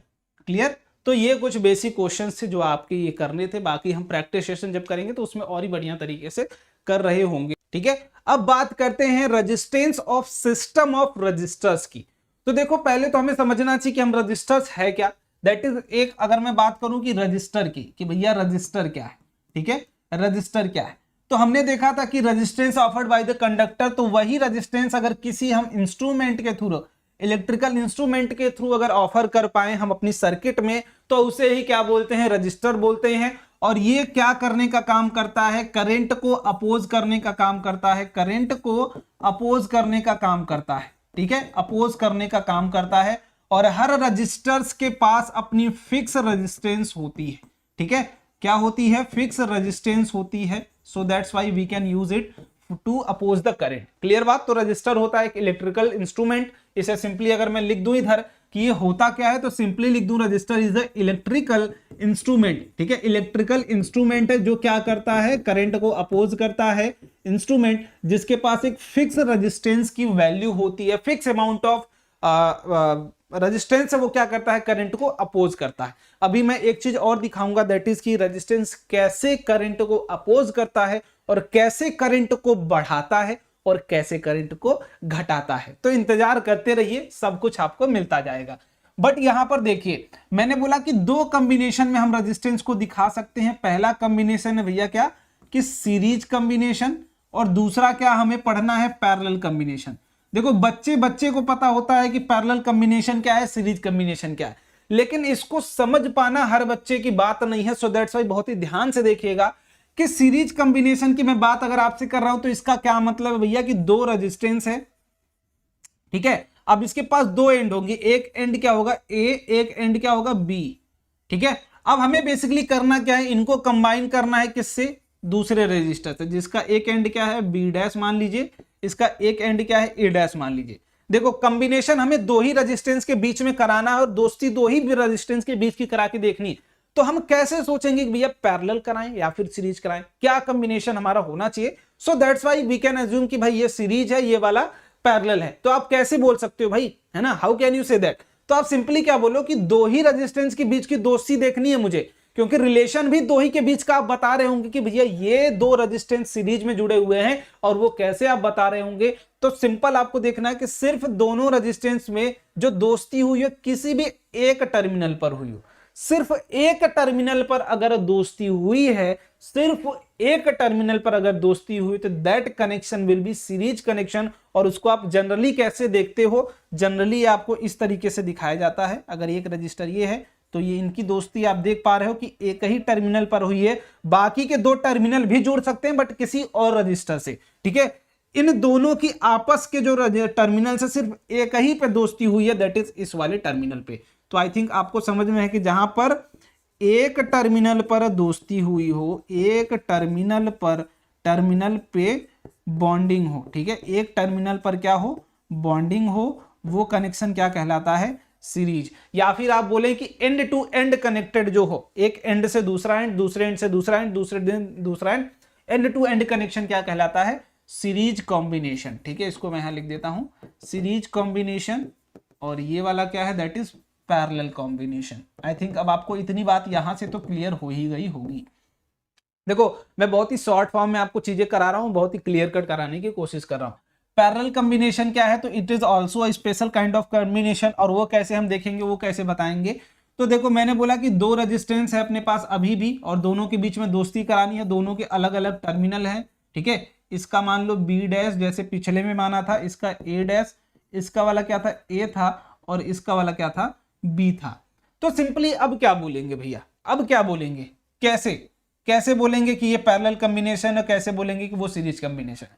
तो मैं क्या बोलता हूं, जो यहां पर आप बॉन्डिंग कराएंगे, जो दोस्ती कराएंगे, वो दोनों रजिस्टर्स की खुद के दोनों टर्मिनल से करा दो। मतलब यहां पर दोस्ती देखो सिर्फ एक टर्मिनल पर हुई थी, लेकिन यहां पर दोनों पर हो गई। मतलब कोई 2 रजिस्टर लोगे तो उनके जितने भी टर्मिनल होंगे आपस में ही जुड़े होंगे, आपस में ही जुड़े होंगे। और वो वायर के थ्रू जोड़ सकते हैं। हम यहां पे बोलूं कि वायर के थ्रू जोड़ दूं, इस तरीके से भी दिखा सकता हूं, या फिर मैं बोल दूं इस तरीके से भी दिखा सकता हूं कि एक ही पॉइंट से निकल रहे होंगे इस तरीके से, ठीक है। तो ये वाला पॉइंट आप ए बोलो, सॉरी बी बोल लो, या फिर बी डैश बोल लो, दोनों सेम होगा। ये वाला ए बोलो और ए डैश, क्योंकि दोनों कॉमन हो गया। तो ये कॉम्बिनेशन क्या है, दैट इज अपना क्या है बेटा, तो ये है पैरेलल कॉम्बिनेशन। इसमें आप लिख दोगे क्या कि both terminal will be connected, both terminal will be connected parallelly, ठीक है। कैसे कनेक्टेड होंगे, वो पैरेलली कनेक्टेड होंगे। चलो आई थिंक इतनी बात अब आपकी क्लियर हो गई होगी। तो ये 2 कनेक्शन है अपने, parallel combination and series combination, जो कि बेसिक थे। और अब इसके बाद हम लोग इसको थोड़ा सा डीप में करने चलते हैं, दैट इज नेट करंट उधर निकालने की कोशिश करेंगे। अब थोड़े से इसको एग्जाम्पल लेते हुए चलते हैं, ठीक है। एग्जाम्पल लेते हुए चलते हैं, एग्जाम्पल, ठीक है। चलो पहली बात की एग्जाम्पल बाद में कर लेंगे, अभी मान लेता हूं मैं, ठीक है। इक्विवेलेंस निकालना सीख लेते हैं, ठीक है। Equivalence of resistance, equivalence of resistance, of resistance. तो इक्विवेलेंस की मतलब क्या है, पहले तो ये हम लोग समझ लेते हैं, तो ज्यादा आसानी होगी इक्विवेलेंस समझने में। इक्विवेलेंस का सीधा सीधा ये मतलब है भाई कि आप किसी के बराबरी, योग्यता देख रहे हो, किसी के बराबर का, किसी के बराबर का। जैसे मैं बोलूं कि एक 5 किलो का मोटा भालू बैठा हुआ है, मालूम 5 तो होगा नहीं, 50 किलो का मोटा भालू बैठा है, तो उसके जगह किसी और अदर ऑब्जेक्ट को बता दो जो उसके एक टर्म में क्या हो, सिमिलर हो, दैट इज वेट के टर्म में। 50 किलो का मोटा भालू बैठा, उसको हटा के अगर 50 किलो का ही तुम कोई पत्थर रख दो, या फिर 50 किलो का कोई ह्यूमन रख दो, तो that will be equal to their weight, है ना। इक्विवेलेंस मतलब उसको हटा के, भाई मटेरियल तो दूसरा होगा, भाई बात तो दूसरी होगी, पूरी दूसरी ऑब्जेक्ट होगी, लेकिन उसके किसी एक टर्म में दोनों क्या होंगे, बराबर, लाइक वेट में दोनों बराबर हो गए। वैसे इक्विवेलेंस रेजिस्टेंस का क्या मतलब है कि कहीं आपके नंबर ऑफ रजिस्टर्स लगे हो, उन सारे को हटा के एक ही को लगा दो जो उन सारे के बराबर रेजिस्टेंस प्रोवाइड कर पाए। क्लियर हुई बात। जैसे तो पहली बात मैं यहां पर मान ले रहा हूं कि सीरीज कॉम्बिनेशन में ही हम देखने की कोशिश कर रहे हैं, सीरीज कॉम्बिनेशन में ही देखने की हम लोग कोशिश कर रहे हैं, कॉम्बिनेशन में, ठीक है। सीरीज कॉम्बिनेशन में ही देखने की कोशिश कर रहे हैं, तो थोड़ा सा ध्यान से देखिएगा कि मैं क्या बोलता हूं, दैट इज इधर ही दिखाता हूं कि ये एक रेजिस्टेंस है, यहां जुड़ा हुआ है, एक रेजिस्टेंस यहां जुड़ा हुआ है, एक रेजिस्टेंस यहां जुड़ा हुआ है, 3 रेजिस्टेंस जुड़े हुए हैं। मैं यहां पर मान लेता हूं कोई बैटरी लगी है मेरी, ठीक है, और इसका वोल्टेज मान लो V है, तो इसका रेजिस्टेंस R1 है, इसका रेजिस्टेंस R2 है, इसका रेजिस्टेंस R3, 3 रजिस्टर जुड़े हुए हैं। अब मैं क्या बोल रहा हूं, इन तीनों को हटा के मैं दोस्त एक कोई लगाना चाहता हूं जो इन तीनों के बराबर काम करे, इन तीनों के बराबर इफेक्ट दे, और वही क्या होगा, मेरा R इक्विवेलेंस होगा। अब आई थिंक आपको बात समझ में आ गई कि R इक्विवेलेंस आप निकालते क्या है एक्चुअली। कि ये जो अकेला बंदा है वो इन तीनों लोगों के बराबर रेजिस्टेंस ऑफर करे, ऐसा रजिस्टर की वैल्यू बताओ, ऐसी रेजिस्टेंस की वैल्यू बताओ। ठीक है, तो हम क्या यहां पर सिंपली करते हैं, देख लो ध्यान से। मैं क्या बोलता हूं, जितना पोटेंशियल यहां से दैट इज करंट निकलेगा, मान लो आई करंट निकल रहा है, आई अगर जाएगा, आई जाएगा तो करंट क्या भाई रास्ते पर चलता है, तो इसको जितने रास्ते मिलेंगे उसी रास्ते पर चलेगा। इसको एक ही रास्ता मिल रहा है तो ये एक ही रास्ते पर चलता चला जाएगा, चलता चला जाएगा, चलता चला जाएगा, चलता चला जाएगा, चलता चला जाएगा, फिर ये इसी पर चलता चला जाएगा, इस पर चलता चला जाएगा, और ये आई फिर से निकल जाएगा और आई ही चला जाएगा। और सबसे बेसिक और सबसे इंपॉर्टेंट बात कि बैटरी के अगर पॉजिटिव टर्मिनल से आई निकला है करंट, तो आई ही उसके नेगेटिव टर्मिनल पे जाएगा। इस बात को अपने दिमाग में आप लोग रख लीजिएगा। तो मैं बोलूंगा सीरीज में क्या भाई, करंट निकला, उसको एक ही रास्ता मिला, उसी रास्ते पर वो चला गया। ठीक है, अब कुछ लोगों का मिसकंसेप्शन होता है कि भैया जो ये इसमें जाएगा, इसमें जाने के बाद यहां से आई इंटर हुआ था तो यहां से आई डैश निकलेगा, हो सकता है कम हो जाए करंट। तो ध्यान से देख लो बेटा, ध्यान से देख लो, ऐसा कुछ नहीं, एक ही बात है। मैं इसको थोड़ा सा इधर पहले क्लियरिफाई करता हूं, फिर इक्विवेलेंस ऑफ रेजिस्टेंस पे आते हैं कि करंट कम कैसे होता है, ज्यादा कैसे होता है। ध्यान से देखो, मैं बोलता हूं कि एक रेजिस्टेंस क्या है, ये है। ठीक है, मैंने यहां पर बैटरी लगाई है, मान लो ये 10 ओम का रजिस्टर है और 20 वोल्ट की मैंने बैटरी लगाई है। तो पहले करंट निकाल लेते हैं कि इसमें करंट कितना निकलेगा। तो current will be V by R from Ohm's law. तो V की वैल्यू है 20 और R की वैल्यू है 10, तो ये कितना आ जाएगा, 2 एम्पियर के बराबर आ जाएगा। अब मैंने क्या किया, एक रेजिस्टेंस दैट इज दूसरा लगाया जिसकी वैल्यू क्या कर दी, 20 ओम कर दी। ठीक है, और यहीं पर वोल्टेज क्या लगा लिया, दूसरा दैट इज ये भी 20 वोल्ट की ही। अब बताइए इस केस में करंट क्या होगा, तो बोलेंगे I will be V by R again भैया, और 20 है अपॉन 20 है, तो बराबर आई की वैल्यू क्या आ गई, 1 एम्पियर आ गई। तो अब आपको समझ में आया होगा कि करंट किस तरीके से घटता है ना, किस तरीके से घटता है कि रेजिस्टेंस की वैल्यू अगर आप बढ़ाते हैं तब नेट करंट, वो भी कौन सा करंट, नेट करंट क्या होता है, कम होता है। नेट करंट क्या होता है, कम होता है फॉर कांस्टेंट वोल्टेज। ठीक है, अगर सेम वोल्टेज आप रखते हैं और रेजिस्टेंस की वैल्यू बढ़ाते हो तो नेट करंट कम होगा। ऐसा नहीं है कि एक सीरीज से यहां से चलने के बाद यहां पर आएगा तो करंट कम हो जाए। करंट तो उतना ही निकलेगा जितना यहां से चला था, जितना यहां से चला था उतना ही करंट निकलेगा। बस कब कम होगा, जब नंबर ऑफ रजिस्टर्स इंक्रीज करोगे for constant voltage, then the amount of net current will decrease. Clear हो गई बात। चलो, तो मैं बोलता हूं कि जितना पोटेंशियल ड्रॉप इस दोनों पॉइंट के क्रॉस होगा, ए, ठीक है, ये मान लो बी है, ये मान लो ए है, ठीक है, और ये वाला भी पॉइंट क्या होगा, ए ही होगा, और ये वाला भी पॉइंट क्या होगा, बी ही होगा। 2 पॉइंट हमने यहां पर कंसिडर किए हैं। तो मैं बोलता हूं जितना पोटेंशियल ड्रॉप इन दोनों के अकॉर्डिंग होगा, that is positive to negative, VA minus VB क्या हमें पता है, VA माइनस VB। अगर ध्यान से देखेंगे तो एक केस में हमें V पता है ना, दैट इज बैटरी का वोल्टेज, कि इस टर्मिनल और इस टर्मिनल के क्रॉस अगर हम पोटेंशियल डिफरेंस देखेंगे तो दैट्स विल बी V आना चाहिए। ठीक है, अगर मैं यहां पर बात करूं तो बोलूंगा भाई ये पॉइंट A है, ये पॉइंट कुछ अगर मैं C कंसीडर कर लूं, ये पॉइंट क्या कंसीडर कर लूं, D कंसीडर कर लूं, तो मैं VA माइनस VB अगर निकालना चाहता हूं तो मैं क्या करूंगा, that is net potential drop निकालने के लिए कि VA माइनस VC कर लूं प्लस VC माइनस क्या कर लूं, VD कर लूं प्लस VD माइनस क्या कर लूं, VB कर लूं। ये अगर कर लेता हूं भैया तो ये किसके बराबर आ जाएगा, VA माइनस का VB के बराबर आ जाएगा। ध्यान से देख लो, A माइनस क्या है, A minus C plus C minus D plus D minus B, है ना। अगर इस रजिस्टर के क्रॉस वोल्टेज ड्रॉप नहीं होगा तो करंट भी फ्लो नहीं होगा, so there must be a voltage drop. तो ये वाला क्या, ऐसे ऐसे मैं थोड़ा सा दिखा देता हूं ताकि आपको ज्यादा क्लियरेंस रहे। अगर काटना चाहोगे तो VC कट जाएगा, VD कट जाएगा, आएगा VA माइनस VB ही। अब इसको क्या कर रहे हो, चलो लिख लो, इधर दिख रहा है ना, हाँ नहीं दिख रहा, चलो कोई बात नहीं, ठीक है, मैं ब्लैक ही ले लेता हूं। तो मैं बोलता हूं VA माइनस VB क्या होगा, अगर I करंट जा रहा है R1 में तो I इंटू R1 होगा। क्लियर, I इंटू R1 होगा। अब इस केस में बोलूंगा C माइनस D में, इसमें भी I करंट ही जा रहा है तो I इंटू R2 होगा, तो प्लस I इंटू R2 होगा प्लस I इंटू R3 होगा, और बराबर किसके आएगा, V के बराबर आएगा, जो कि ऊपर हमने लिया है VA माइनस का VB। तो नेट पोटेंशियल जो बैटरी देगी वो किसमें डिवाइड होगा, सब में डिवाइड होगा। नेट पोटेंशियल डिवाइड होगा किसमें, इस पूरे के पूरे रेजिस्टेंस में, तो सीरीज में क्या होता है, पोटेंशियल डिवाइड हो जाता है, पोटेंशियल डिवाइड हो जाता है नेट। अब यहां से अगर मैं बोलूं कि आर इक्विवेलेंस निकालना है तो मैं बोलूंगा अगर करंट यहां पर भी तो आई ही निकलेगा, क्योंकि जितना रेजिस्टेंस ये ऑफर कर रहा है वो सारे मिला के उतना ही कर रहे हैं, तो आई की वैल्यू क्या होगी, that is V by R equivalence, यही तो होगी। तो आर इक्विवेलेंस भी सेम है जितना ये रेजिस्टेंस ऑफर कर रहे हैं। तो यहां से अगर V की वैल्यू मैं निकालना चाहूं बेटा, तो आप क्या V की वैल्यू आप मुझे बता सकते हो क्या, नीचे वाले केस से क्या आप लोग V की वैल्यू बता सकते हैं क्या, तो बोलेंगे V will be I equal to R into R का इक्विवेलेंस। तो बस रिप्लेस कर दो, यहां पर रिप्लेस कर दो कि I इंटू आर इक्विवेलेंस क्या होना चाहिए, I कॉमन ले लेता हूं R1 प्लस R2 प्लस का R3, ठीक है। तो यहां से I क्या हो जाएगा, कट जाएगा, और R इक्विवेलेंस की जो वैल्यू आ गई वो क्या आ गई, R1 प्लस का R2 प्लस का R3। आई थिंक ये बात अब आपको क्लियर होगी। केवीएल केसीएल की कोई जरूरत ही नहीं पड़ी। तो अब बेसिकली समझने की कोशिश करते हैं parallel combination of registers.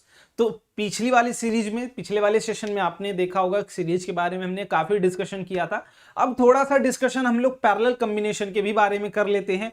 That is यहां पर मैं लिखने की कोशिश करता हूं, आपको समझाने की कोशिश करूंगा किसके बारे में बेटा, तो दैट इज पैरेलल कॉम्बिनेशन, ठीक है। सीरीज आपने देखा होगा कि जब हम एक रेजिस्टेंस की दोस्ती दूसरे रेजिस्टेंस से सिर्फ एक एंड पर कराते हैं तो वो कौन सा कॉम्बिनेशन था, सीरीज कॉम्बिनेशन था। बट ये वाला कॉम्बिनेशन कौन सा होगा, तो ये पैरेलल कॉम्बिनेशन। इसमें क्या खास बात है, क्या डिफरेंस होगा भैया, क्या इसमें बहुत ज्यादा डिफरेंस है, क्या डिफरेंसेस देखने को मिलते हैं, तो सिंपल सी बात यहां पे मैं ध्यान से दिखाने की कोशिश करता हूं। सिंपली मैं बोलता हूं कि भाई दो रेजिस्टेंस की दोस्ती अगर रजिस्टर्स की हमें करानी है, ठीक है, और एक और रजिस्टर मैं यहां पर रख देता हूं, दूसरा रजिस्टर ये हो गया अपना, ठीक है। अब हमें क्या करनी, इनकी दोनों की दोस्ती करानी है दोनों एंड पर। तो मैं क्या करूंगा, जब पैरेलल कॉम्बिनेशन, तो ये वाला एंड इसका पहला एंड हुआ, इसका वाला दूसरा, इन दोनों की दोस्ती, इनके दोनों टर्मिनल के क्रॉस, मतलब अगर दो रेजिस्टेंस के बीच में दोस्ती हुई है तो उनकी दोस्ती दोनों टर्मिनल्स पे होनी चाहिए, दोनों एंड पे दोस्ती होनी चाहिए, ऐसा नहीं एक ही एंड पर।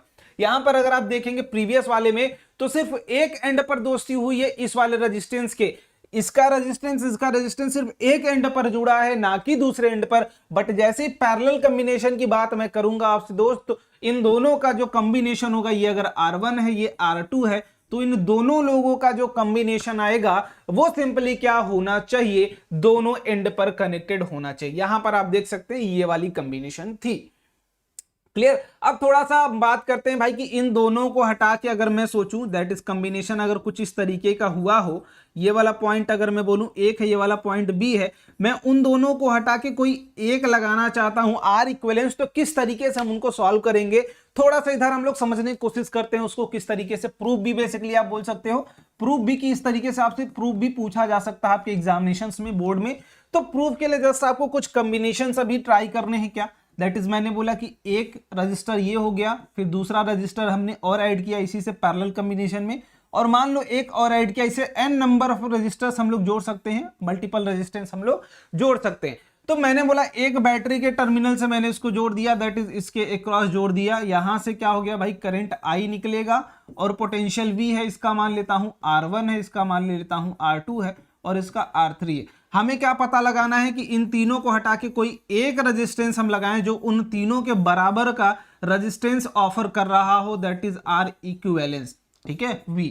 तो अगर ध्यान से आप देख पा रहे होंगे तो तीनों के क्रॉस जो पोटेंशियल डिफरेंस है बेटा, तीनों के क्रॉस जो पोटेंशियल डिफरेंस होगा, देखो ये भी पॉइंट वायर वाला है और ये भी पॉइंट पूरा का पूरा वायर है, मतलब जितना पोटेंशियल यहां होगा A, उतना ही पोटेंशियल दैट इज यहां भी होगा इन तीनों के क्रॉस, ठीक है। अगर उल्टे की बात करूं तो यहां पर भी सेम ही होगा, ठीक है, सेम ही होगा। अब यहां पर ध्यान से देखो, मैंने क्या बोला, दैट इज भाई करंट जो बैटरी से हमारा निकला I, अब यहां पर पहुंचा तो वो कंफ्यूज हो गया भाई कि यहां पर एक रास्ता ये है, एक रास्ता ये है, और दूसरा रास्ता ये है, तीन रास्ते उसको मिले।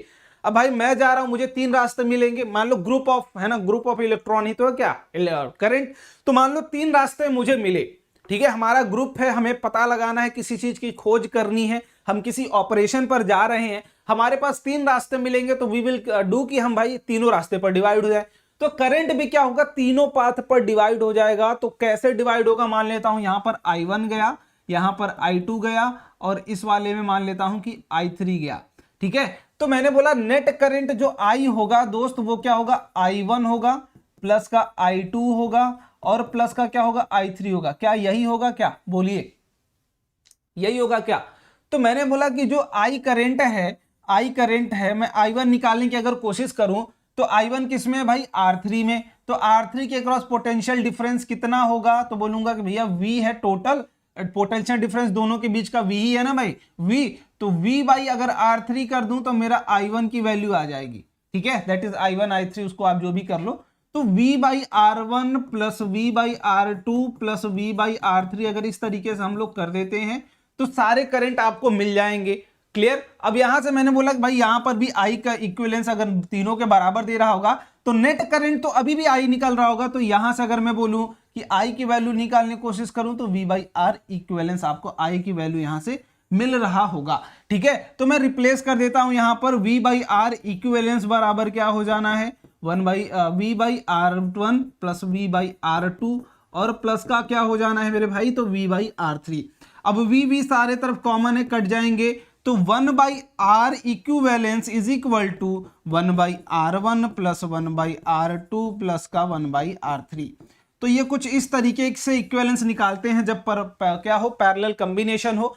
कि पैरेलल कॉम्बिनेशन है तो किस तरीके से हम निकालेंगे, पैरेलल में हमेशा करंट डिवाइड होगा क्योंकि रास्ते बट जाते हैं। सीरीज में एक ही रास्ता आपको मिलेगा करंट को चलने के लिए, सो दैट्स वाई करंट वहां डिवाइड नहीं होता है। बट यहां पर पैरेलल में आपको जहां भी पाथ डिवाइड हो जाए, जैसे यहां से चलना शुरू किया करंट, टिपिक टिपिक चल रहा है, यहां तक गया, यहां तक गया, यहां पर पहुंचा, यहां से एक रास्ता ये, एक रास्ता ये, जैसे ही रास्ते आपको बटे मतलब पैरेलल कॉम्बिनेशन वहां पर आ गया। तो यहां से आई थिंक आपको पूरी बात समझ में आ गई होगी, आर इक्विवेलेंस पैरेलल में कैसे निकालते हैं और आर इक्विवेलेंस सीरीज में कैसे निकालते हैं। आई थिंक आपको बात पूरी की पूरी यहां पर समझ में आ गई होगी, ठीक है। तो ये बेसिकली पैरेलल कॉम्बिनेशन और सीरीज कॉम्बिनेशन के ऊपर बेस्ड था। अब कुछ आपको कॉम्बिनेशन देके कभी कभी नेट करंट के बारे में आपसे पूछा जा सकता है, तो लेट्स सी कि how we will find out the net current, ठीक है।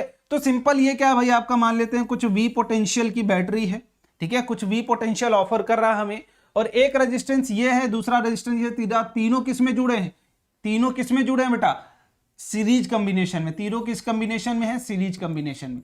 तो जब भी आपसे है ना करंट नेट पूछा जाएगा किसी भी सर्किट में, दैट इज इस आई की वैल्यू अगर आपसे पूछा जाए तो जस्ट पहले क्या करोगे आप, फर्स्ट काम आपका क्या होगा भाई, नेट पोटेंशियल देखने की कोशिश करोगे। नेट पोटेंशियल देखने की कोशिश करेंगे आप, क्या है आपकी सर्किट में, दैट इज पोटेंशियल सोर्स, हो सकता है बैटरी हो, तो बैटरी का क्या है, पहला काम आपका ये होना चाहिए। दूसरा काम you will find out R equivalence. फिर तीसरा काम होगा आप क्या करेंगे, फाइंड करंट। अब करंट निकालने की कोशिश करेंगे कहां से, फ्रॉम ओम्स लॉ, जो ओम्स लॉ हमने पढ़ रखा है, बस उसका यूज करके अब हमारा काम शुरू हो जाएगा। तो देखिए ध्यान से, मैंने बोला कि इस सर्किट को मैं एक सिंपल सर्किट बना देता हूं, इधर एक रेजिस्टेंस यहां लगाता हूं, ये एमीटर हो गया, ये अपना बैटरी हो गई, ये पूरी की पूरी कहानी हो गई, ये वोल्ट मीटर हो गया। क्लियर, ये वोल्ट मीटर, ये एमीटर। मैंने बोला ओवरऑल जो रेजिस्टेंस टोटल था उसको हटा के एक लगा दिया, इसमें करंट आई जा रहा है, तो नेट जो करंट होगा from Ohm's law we know that V is equal to I R. तो यहां से I की वैल्यू क्या होगी, total current V, total voltage V है और टोटल रेजिस्टेंस क्या है, R इक्विवेलेंस है। तो हर बार आपको क्या करना है, I is equal to R equivalence, V by R equivalence net current. ये क्या बताएगा बेटा, हर बार आपको नेट करंट बताएगा और ये भी नेट ही बता रहा होगा, ठीक है। तो I net will be V net by R equivalence. तो ये सिंपल सी बात। अगर सेम कॉम्बिनेशन बेटा हमें कहां गिवन होगा, पैरेलल में, तब अगर आपसे नेट करंट इन सीरीज पूछा जाए या फिर कुछ भी पूछा जाए, I1 की वैल्यू, I2 की वैल्यू, I3 की वैल्यू, किसी भी करंट की वैल्यू अगर आपसे पूछ दी जाए तो आप कैसे बता रहे होंगे उसकी बात करते हैं। मान लीजिए यहां पर करंट I चल के आया, बट यहां पर तीन रास्ते मिले, वो I1 इसमें डिवाइड हो गया, I2 इसमें चला गया और I3 इसमें चला गया। और हम जानते हैं कि भाई नेट करंट जो I आया था वही डिवाइड हुआ है, तो I1 plus I2 plus I3 मिलके क्या हो रहा होगा, अगेन I ही बन रहा होगा, ठीक है। ये तो बेसिक सी बात है। अब मैंने बोला कि नेट बैटरी मान लो लगी थी किसी V पोटेंशियल की, तो I करंट कितना निकल के आएगा वही हमें बताना है। तो भैया आपने अभी पीछे बताया कि I net will be equal to V upon का R इक्विवेलेंस, बोलो हाँ या ना। तो फिर से यही करोगे भाई, R इक्विवेलेंस निकाल लोगे, ये निकल जाएगा। अब देखो बात फंसती कहाँ है, मान लो अगर इस तरीके का कॉम्बिनेशन आपको पोटेंशियल यहाँ का ए पता है, यहाँ का वाई पता, एक्स पता है, वाई पता है, ठीक है। मान लो यहाँ का क्या पता है बेटा, एक्स पता है, और वहां का क्या पता है, वाई पता है। तो ये एक्स पोटेंशियल, वाई पोटेंशियल। अगर I1 की वैल्यू निकालनी है तो I1 कैसे निकालोगे, Vx माइनस का Vy करोगे अपॉन का R1 करोगे तो I1 की वैल्यू आएगी। सेम एज इट इज अगर I2 करोगे तो Vx माइनस का Vy करना पड़ेगा आपको बेटा, और R2 करना पड़ेगा। और सेम अगर I3 आपको कैलकुलेट करना है तो Vx माइनस का Vy अपॉन का R3 आपको कैलकुलेट करना पड़ेगा। तो बस इसी तरीके से आपको I1, I2, I3, क्योंकि पूरे सारे जितने भी रेजिस्टेंस है दोनों के क्रॉस सेम पोटेंशियल डिफरेंस है, बस करंट की वैल्यू बदल रही है क्योंकि रेजिस्टेंस की वैल्यू बदल रही है। ये मान लो अगर V होगा तो V बाई R1, इसमें भी क्या हो जाएगा V बाई R2, और इसमें क्या हो जाएगा V बाई R3। तो आप देख रहे हैं कि सिर्फ रेजिस्टेंस की वजह से क्या हो रहा है, करंट बदलता जा रहा है। तो ये नेट करंट की बात हो गई कि V बाई R इक्विवेलेंस निकाल लेंगे, नेट करंट निकल जाएगा सीरीज में, दैट इज पैरेलल सीरीज, कुछ भी हो। एक छोटा सा क्वेश्चन है इसके ऊपर करने की कोशिश करते हैं, एनसीईआरटी का ये। If R1 is equal to 10, R1 की वैल्यू 10 है, R2 की वैल्यू 40 है, R3 की वैल्यू क्या है बेटा, आप देख पा रहे होंगे नीचे 30 है, R4 की वैल्यू 20 है, R5 की वैल्यू 60 है, देन एंड 12 वोल्ट की बैटरी लगी हुई है, इसकी जो पोटेंशियल गिवन है इस बैटरी का V is equal to 12 volt, then is connected to arrange find the total resistance. पहले तो हमको R इक्विवेलेंस निकालना है, पहला काम, ठीक है। फिर उसके बाद क्या करना है, टोटल करंट। तो I नेट की जो वैल्यू होगी वो टोटल वोल्टेज अपॉन का R इक्विवेलेंस, यही होगी क्या, अभी हमने पीछे देखा और वही चीज यहां पर हमारे पल्ले पड़ी। तो देखो R इक्विवेलेंस के लिए बोलेंगे भाई दो कॉम्बिनेशन, एक पूरा का पूरा कॉम्बिनेशन यहां मिला है और दूसरा का पूरा कॉम्बिनेशन यहां मिला है, ये दोनों एंड टू एंड कनेक्टेड हैं तो भाई पैरेलल में है। तो R1 R2 का जो पैरेलल, इन दोनों का जो इक्विवेलेंस आएगा वो क्या आएगा, इन दोनों का इक्विवेलेंस R1 R2 अपॉन का R1 प्लस R2। मैंने डायरेक्ट किया है, आप गलती ये वाली मत करना, ठीक है। इसका R इक्विवेलेंस मान लेता हूं 1 है, ठीक है। इसका जो R इक्विवेलेंस आएगा वो मान लेता हूं 1 है, और इसका जो R इक्विवेलेंस आएगा वो मान लेता हूं 2 है। फिर R इक्विवेलेंस 1 और R इक्विवेलेंस 2 मिलके एक दूसरे से क्या हो जाएंगे, सीरीज में। और इनका जो अगर निकालने की कोशिश करूं तो इनका क्या आएगा, R1 R2 R3 upon R1 R2 plus R2 R3 और प्लस R3 R1। ये क्या होगा बेटा, हमारा R इक्विवेलेंस 2 की वैल्यू होगी। क्लियर, दो हमारे पास है। अब इसके बाद क्या करना है, आपको सिंपली सबको जोड़ देना है, और नेट जो R इक्विवेलेंस की वैल्यू आएगी वो क्या आएगी, R1 R2 upon R1 plus R2, ठीक है, प्लस का R1 R2 R3 upon R1 R2 plus R2 R3 plus R3 R1। ये आ जाएगी नेट इक्विवेलेंस। तो इसको कैलकुलेट करने की कोशिश करते हैं। R1 की वैल्यू कितनी गिवन है बेटा, 10 गिवन है, ठीक है। सॉरी R1 यहाँ पर वैल्यूज चेंज हो जाएंगी, एक सेकेंड जस्ट, ये वाली सारी की सारी वैल्यूज चेंज है, ठीक है। सॉरी माय फॉल्ट कि आपको अलग अलग दे रखा है ना, R1 R2 के टर्म में नहीं दिया गया है। दैट इज क्या गिवन है, R3 R4 R5, ये गिवन है। तो ये R3 R4 हो जाएगा प्लस R4 R5 हो जाएगा और प्लस R5 R1 हो जाएगा, सॉरी R3 हो जाएगा, ठीक है। तो ये इस तरीके से होगा, और यहां पर भी सेम R3 R4 R5 और R3 R4 plus R4 R5 plus का R5 R3, ये कॉम्बिनेशन इस तरीके से आएगा। तो यहां पर कर लेते हैं भाई, R1 R2 क्या था, गुणे 40 बटा का 50 कर लो, प्लस R3 की वैल्यू 30 20 60, 30 गुणे 20 गुणे 60 कर लो, अपॉन 30 20 50 हो गया, प्लस सॉरी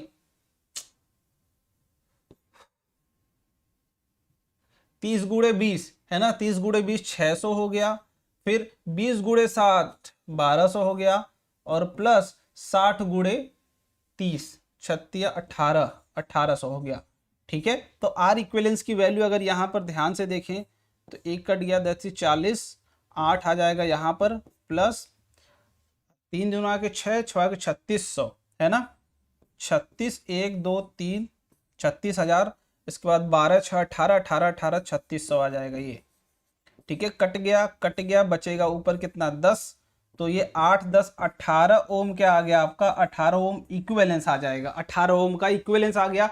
और यहां से अगर हमें आई नेट की वैल्यू चाहिए, आई नेट की वैल्यू अगर चाहिए तो हमें V net upon R equivalence करना पड़ेगा, ये वाला कॉम्बिनेशन।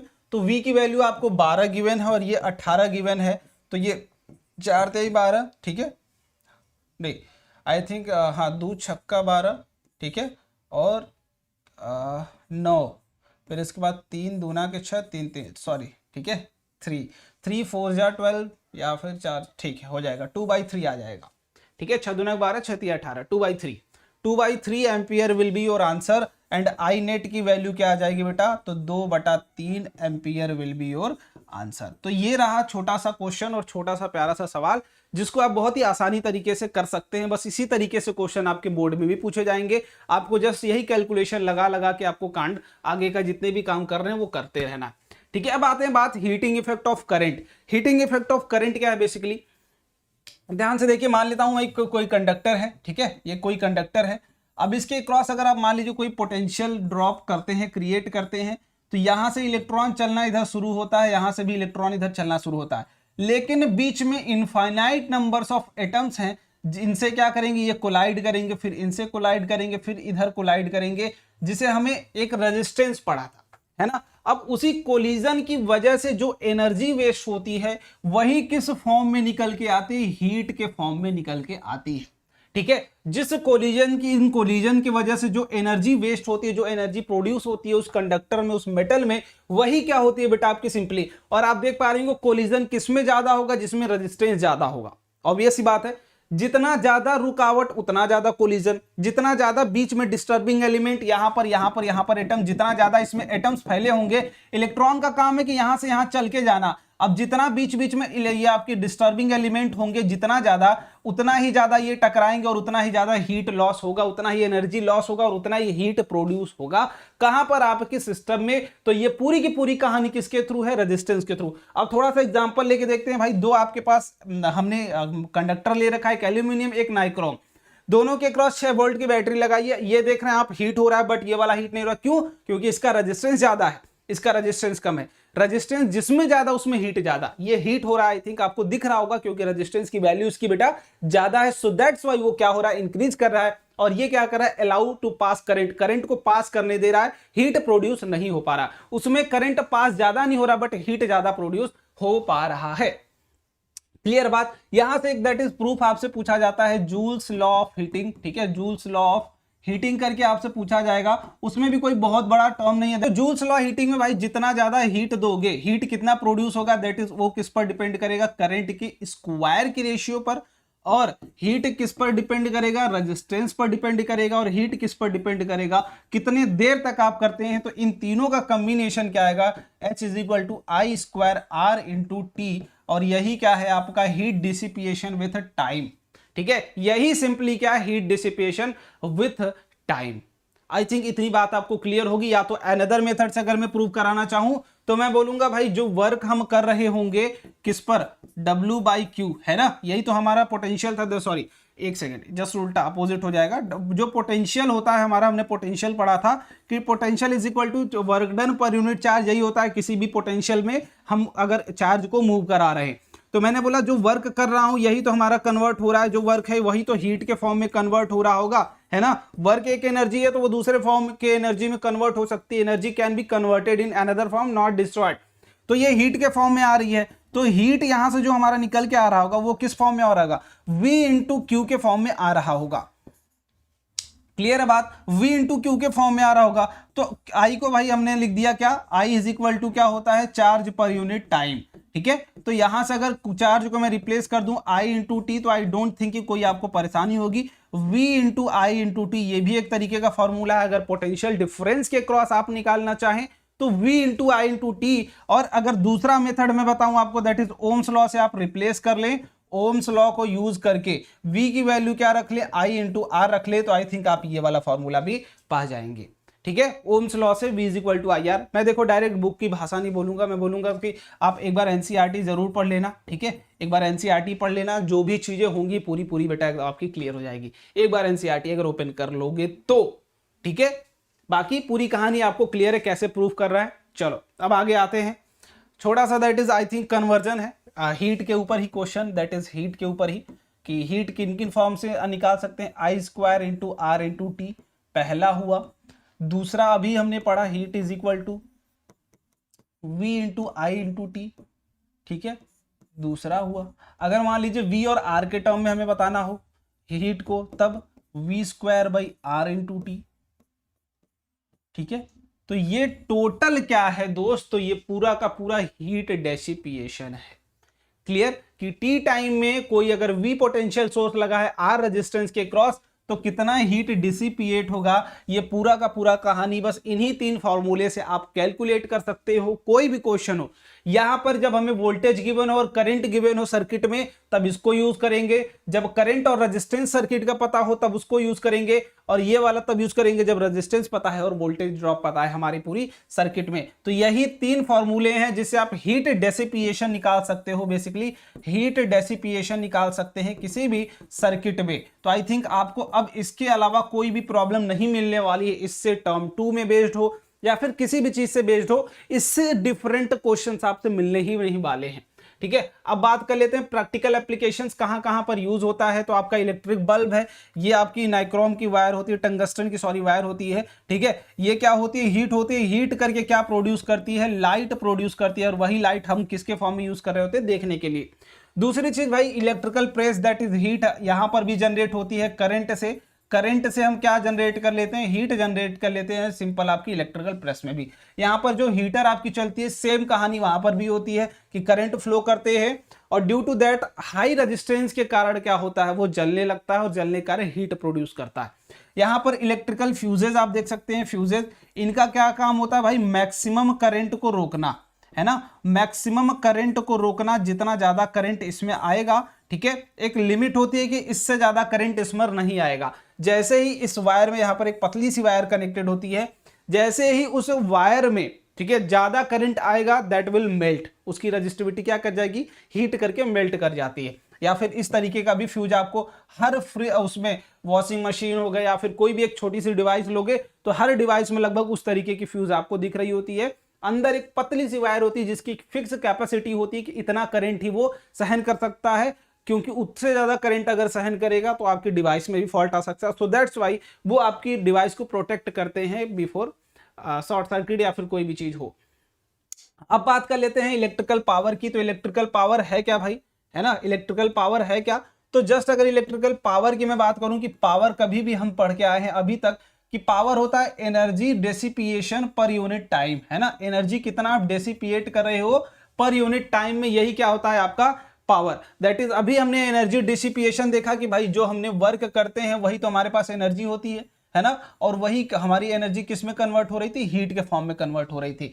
तो पावर को अगर सिंपली मैं यहां से दिखाना चाहूं पावर को, तो हमने वर्क देखा था क्या होता था, I square into R into T था हमारा पूरा का पूरा पावर डेसिपिएशन जो एनर्जी थी, और जो टाइम था वो टाइम क्या था, ये वाला टाइम था। तो जो पावर डिसिपिएशन होगा क्या होगा, आई स्क्वायर आर, ठीक है, पावर डेसिपिएशन होगा आई स्क्वायर आर या फिर वी स्क्वायर आर या फिर वी इंटू आई। तो ये 3 फॉर्मूले फिर से पावर के लिए निकल के आ गए, एनर्जी पर यूनिट टाइम। जब आप डेसिपिएशन देखोगे तो that will be your formula. अगर आप देखो यहां पर ध्यान से, तो वर्क मैंने कैलकुलेट करवाया था, दैट इज ये वाला फॉर्मूला कि वर्क हीट जो था, वर्क जो था यही तो था। तो आई थिंक आपको यहां पर वो वाला समझ में आ गया होगा कि एनर्जी कितना डेसिपिएट होगा, हीट कितना कंडक्टर, अगर कोई कंडक्टर में करंट जा रहा है तो ये क्या कर रहा है, कितना पावर यूज करेगा, कितना एनर्जी यूज कर रहा है, यही तो होगा भाई। डब्ल्यू अमाउंट ऑफ वर्क करा जा रहा है इसके ऊपर, इतना अमाउंट ऑफ हीट डिसिपिएट हो रहा है, तो पावर क्या होगा इसका, कितना अमाउंट ऑफ हीट कितने यूनिट टाइम में वो डिसिपिएट करा, that is power, electric power. Electric power क्यों, क्योंकि करंट की वजह से वो क्या कर रहा है, उतना काम कर पा रहा है, करंट के थ्रू उतना पावर यूज कर पा रहा है, पावर डिसिपिएट कर पा रहा है। तो ये कुछ यूनिट्स हैं, इनकी यूनिट किस में होती है, वॉट में। पावर की यूनिट किस में होगी, वॉट में, या फिर जूल पर सेकेंड ले सकते हैं इसमें, ठीक है। तो दोनों यूनिट आप कोई भी एक ले सकते हो, दैट इज यहाँ पर आपकी जो हीट की वैल्यू है वो हीट आप किस में ले सकते हैं, जूल में ले सकते हैं। हीट किस में लोगे, जूल में लोगे, सब में, ठीक है। तो ये पूरी की पूरी कहानी रही इलेक्ट्रिक पावर को लेके, ठीक है। इससे ज्यादा आई थिंक अब से क्वेश्चन आपसे पूछा भी नहीं जाएगा। एक छोटा सा यहाँ पर क्वेश्चन है, बाकी यहाँ पर दैट इज मैं आपकी रेटिंग दिखा देता हूं, ठीक है, रेटिंग के बारे में आपको बता देता हूं, ठीक है। मान लो ये कोई बल्ब है हमारे पास, इसकी रेटिंग गिवन है 220 वोल्ट 100 वॉट, ठीक है। किसी भी चीज की रेटिंग की बात, एक जनरल रेटिंग में आपको उसका पावर बता दिया जाता है, उसका वोल्टेज बता दिया जाता है मैक्स टू मैक्स। अब यहां पर बात आती है कि भैया रेटिंग हमको कहना क्या चाहती है। ये क्या बताती है, आपकी मैक्सिमम कंडीशन को बताती है दोस्त। ये क्या बताती है, मैक्सिमम कंडीशन को बताती है। लाइक इससे ज्यादा होगा तो ये फ्यूज कर जाएगा। अगर 220 वोल्ट आप इसको दे रहे होंगे, V is equal to 220 volt इसके क्रॉस अगर लगाते हैं आप, तो ये कितना पावर जनरेट कर रहा होगा, तो ये पावर इतना डिसिपिएट कर रहा होगा, सॉरी, ठीक है, 100 वॉट का पावर डिसिपिएट करेगा। तो अगर रेजिस्टेंस इसका निकालना हो तो हम क्या करेंगे भाई, इतने पावर पे ये, तो R इज इक्वल टू क्या हो जाना है, V स्क्वायर बाई P क्या हो जाएगा, R। यहां से रेजिस्टेंस भी आप कैलकुलेट कर सकते हो। क्लियर। तो ये पूरी की पूरी कहानी। कभी भी रेटिंग ऑफ इंस्ट्रूमेंट में आप इलेक्ट्रिकल एप्लीकेशंस में, इलेक्ट्रिकल एप्लीयंस में यही होगा कि जो दैट इज जो दिया होता है, ठीक है, अप्लायंसेस जो गिवन होगा वो क्या होता है, मैक्सिमम कंडीशन होती है कि जस्ट उसके बाद वो फ्यूज हो सकता है, ठीक है, वो खराब हो सकता है, उसकी वर्किंग कैपेबिलिटी इस रेटिंग के बाद नहीं होगी। वो कौन सी कंडीशंस होती है, मैक्सिमम कंडीशन होती है। बहुत ही शॉर्ट फॉर्मेट में आई थिंक आपको समझ में पूरी की पूरी बातें समझ में आ गई होगी। एक दो क्वेश्चन कर लेते हैं इसके ऊपर। 220 volt 100 volt bulb is connected to a 110 volt source, calculate the power consumption by the bulb. अब आप देख पा रहे हैं भाई आपके पास कितना V है, 220 वोल्ट था और 100 वॉट का बल्ब था। मैक्सिमम कंडीशन है भाई, ठीक है। अगर मैं बोलूं कि पावर 100 वॉट ये कंज्यूम करेगा, जब इसके V पोटेंशियल क्या लगाओगे, 220 वोल्ट लगाओगे, ठीक है। तो मैंने बोला इसकी रेजिस्टेंस क्या हो जानी है, V स्क्वायर 220 का स्क्वायर बटा का 100, इसका क्या आ गया, दैट इज रेजिस्टेंस आ गया। अब बोला गया है कि इसके क्रॉस हम लगा रहे हैं कितना, V इज इक्वल टू 110, तो बताइए पावर कितना ये लेगा, 110 वोल्ट। तो मैंने बोला कि power is equal to 110 volt, हम इसका स्क्वायर कर लेते हैं अपॉन रेजिस्टेंस की जगह ये वाली वैल्यू रख लेते हैं 220 का होल स्क्वायर अपॉन का 100 कर लेते हैं, ठीक है। तो ये आ गया 110 गुणे 110 अपॉन 220 गुणे 220, ठीक है, इंटू 100 ऊपर चला जाएगा, ये कट गया, ये कट गया, 2 आ जाएगा, ये कट गया 2 आ जाएगा, ये 4, तो 4 ये कट जाएगा, कितना आ जाएगा, 25 वॉट आपका आंसर आ जाएगा। दिख रहा है क्या कोई ऑप्शन में, 25 वॉट डिसिपिएशन। क्लियर है। पहले क्या करोगे भाई, रेजिस्टेंस निकाल लोगे, कितना रेजिस्टेंस है उस हिसाब से वो पावर लेगा, ठीक है। रेजिस्टेंस निकाल लिया हमने। अब रेजिस्टेंस की वैल्यू कहां रिप्लेस कर दी, यहां पर रिप्लेस कर दी। बोलो पावर की वैल्यू यही तो होती है भाई, V स्क्वायर बाई R। तो आप इतना अप्लाई कर रहे हैं, उसका रेजिस्टेंस कितना है ये अप्लाई कर दोगे तो पावर आ जाएगा आपका। क्लियर। पावर कितना आ गया, 25 वॉट। आइए दूसरे क्वेश्चन की तरफ फटाफट ये भी करिए। Find the energy in kilowatt our. हाँ, एक चीज जो मिसिंग है, ठीक है, एनर्जी पावर डेसिपिएशन जो होता है, ठीक है, हाँ, ये जो आता है आपका हीट एनर्जी डेसिपिएशन, हम कितना एनर्जी डेसिपिएट कर रहे हैं, एनर्जी कंजप्शन, है ना, एनर्जी कंजप्शन। हम जो अपनी जनरल कॉमर्शियल यूनिट दिखाते हैं वो किलोवाट आवर में होती है, ठीक है। मतलब पावर तो हमारी यहाँ पर नो डाउट दैट इज जो एनर्जी आएगी वो क्या आएगी, पावर इनटू टाइम ही होगी, ठीक है। तो पावर क्या होती है, वॉट में होती है और टाइम हम सेकंड में लेते हैं। बट जब कॉमर्शियल यूनिट की बात करेंगे तो वॉट किस में लेंगे, किलोवाट में लेंगे, और टाइम को सेकंड से हटा के आवर में लेंगे। ये हमारी कॉमर्शियल यूनिट होती है, ठीक है। दैट इज जो हम घर में बोलते हैं ना कि 1 यूनिट हमारा खर्च हुआ है आज। 1 यूनिट का मतलब क्या होता है, 1 किलोवाट पर आवर के हिसाब से हमने खर्चा किया है। क्लियर। 1 यूनिट का मतलब क्या होता है, 1 किलोवाट हमने 1 घंटे में खत्म कर दिया है, 1 यूनिट का वो मतलब होता है, ठीक है। आगे अब इधर इसको थोड़ा सा क्वेश्चन के थ्रू समझेंगे तो ज्यादा क्लियर होगा। सो दैट्स व्हाई मैंने पीछे नहीं समझाने की कोशिश करी। Find the energy in kilowatt hour consumption in 5 hour by the 5 devices of power each. कितना पावर है भाई सबकी, 200 वॉट सबका पावर है। देख लो सबके पावर 200 वॉट है ना, और सबने 5 घंटे चले। तो देख लो 5 है ना, देख लो कितना एनर्जी। देख लो एनर्जी अगर 1 की मैं बात करूं, ठीक है, 1 की बात करूं, अगर 1 के लिए बात करूं, सिर्फ 1 के लिए, तो 1 का भाई कितना है, 200 वॉट पावर है, सॉरी 200 वॉट पावर है, और कितने घंटे चला है, इतने वॉट में है बेटा। अभी परेशान ना होना, ये कितना है, 10,000, ठीक है, सॉरी 1000 वॉट आवर आपने किया है, बट हमें किसमें बताना, find the energy in kilowatt hour. तो ये बेसिकली कितना है, 1 किलो वॉट आवर आपने एनर्जी यूज किया है, कौन से में, एक बल्ब ने, एक इंस्ट्रूमेंट ने, बल्ब हो या फिर कुछ भी, एक ने।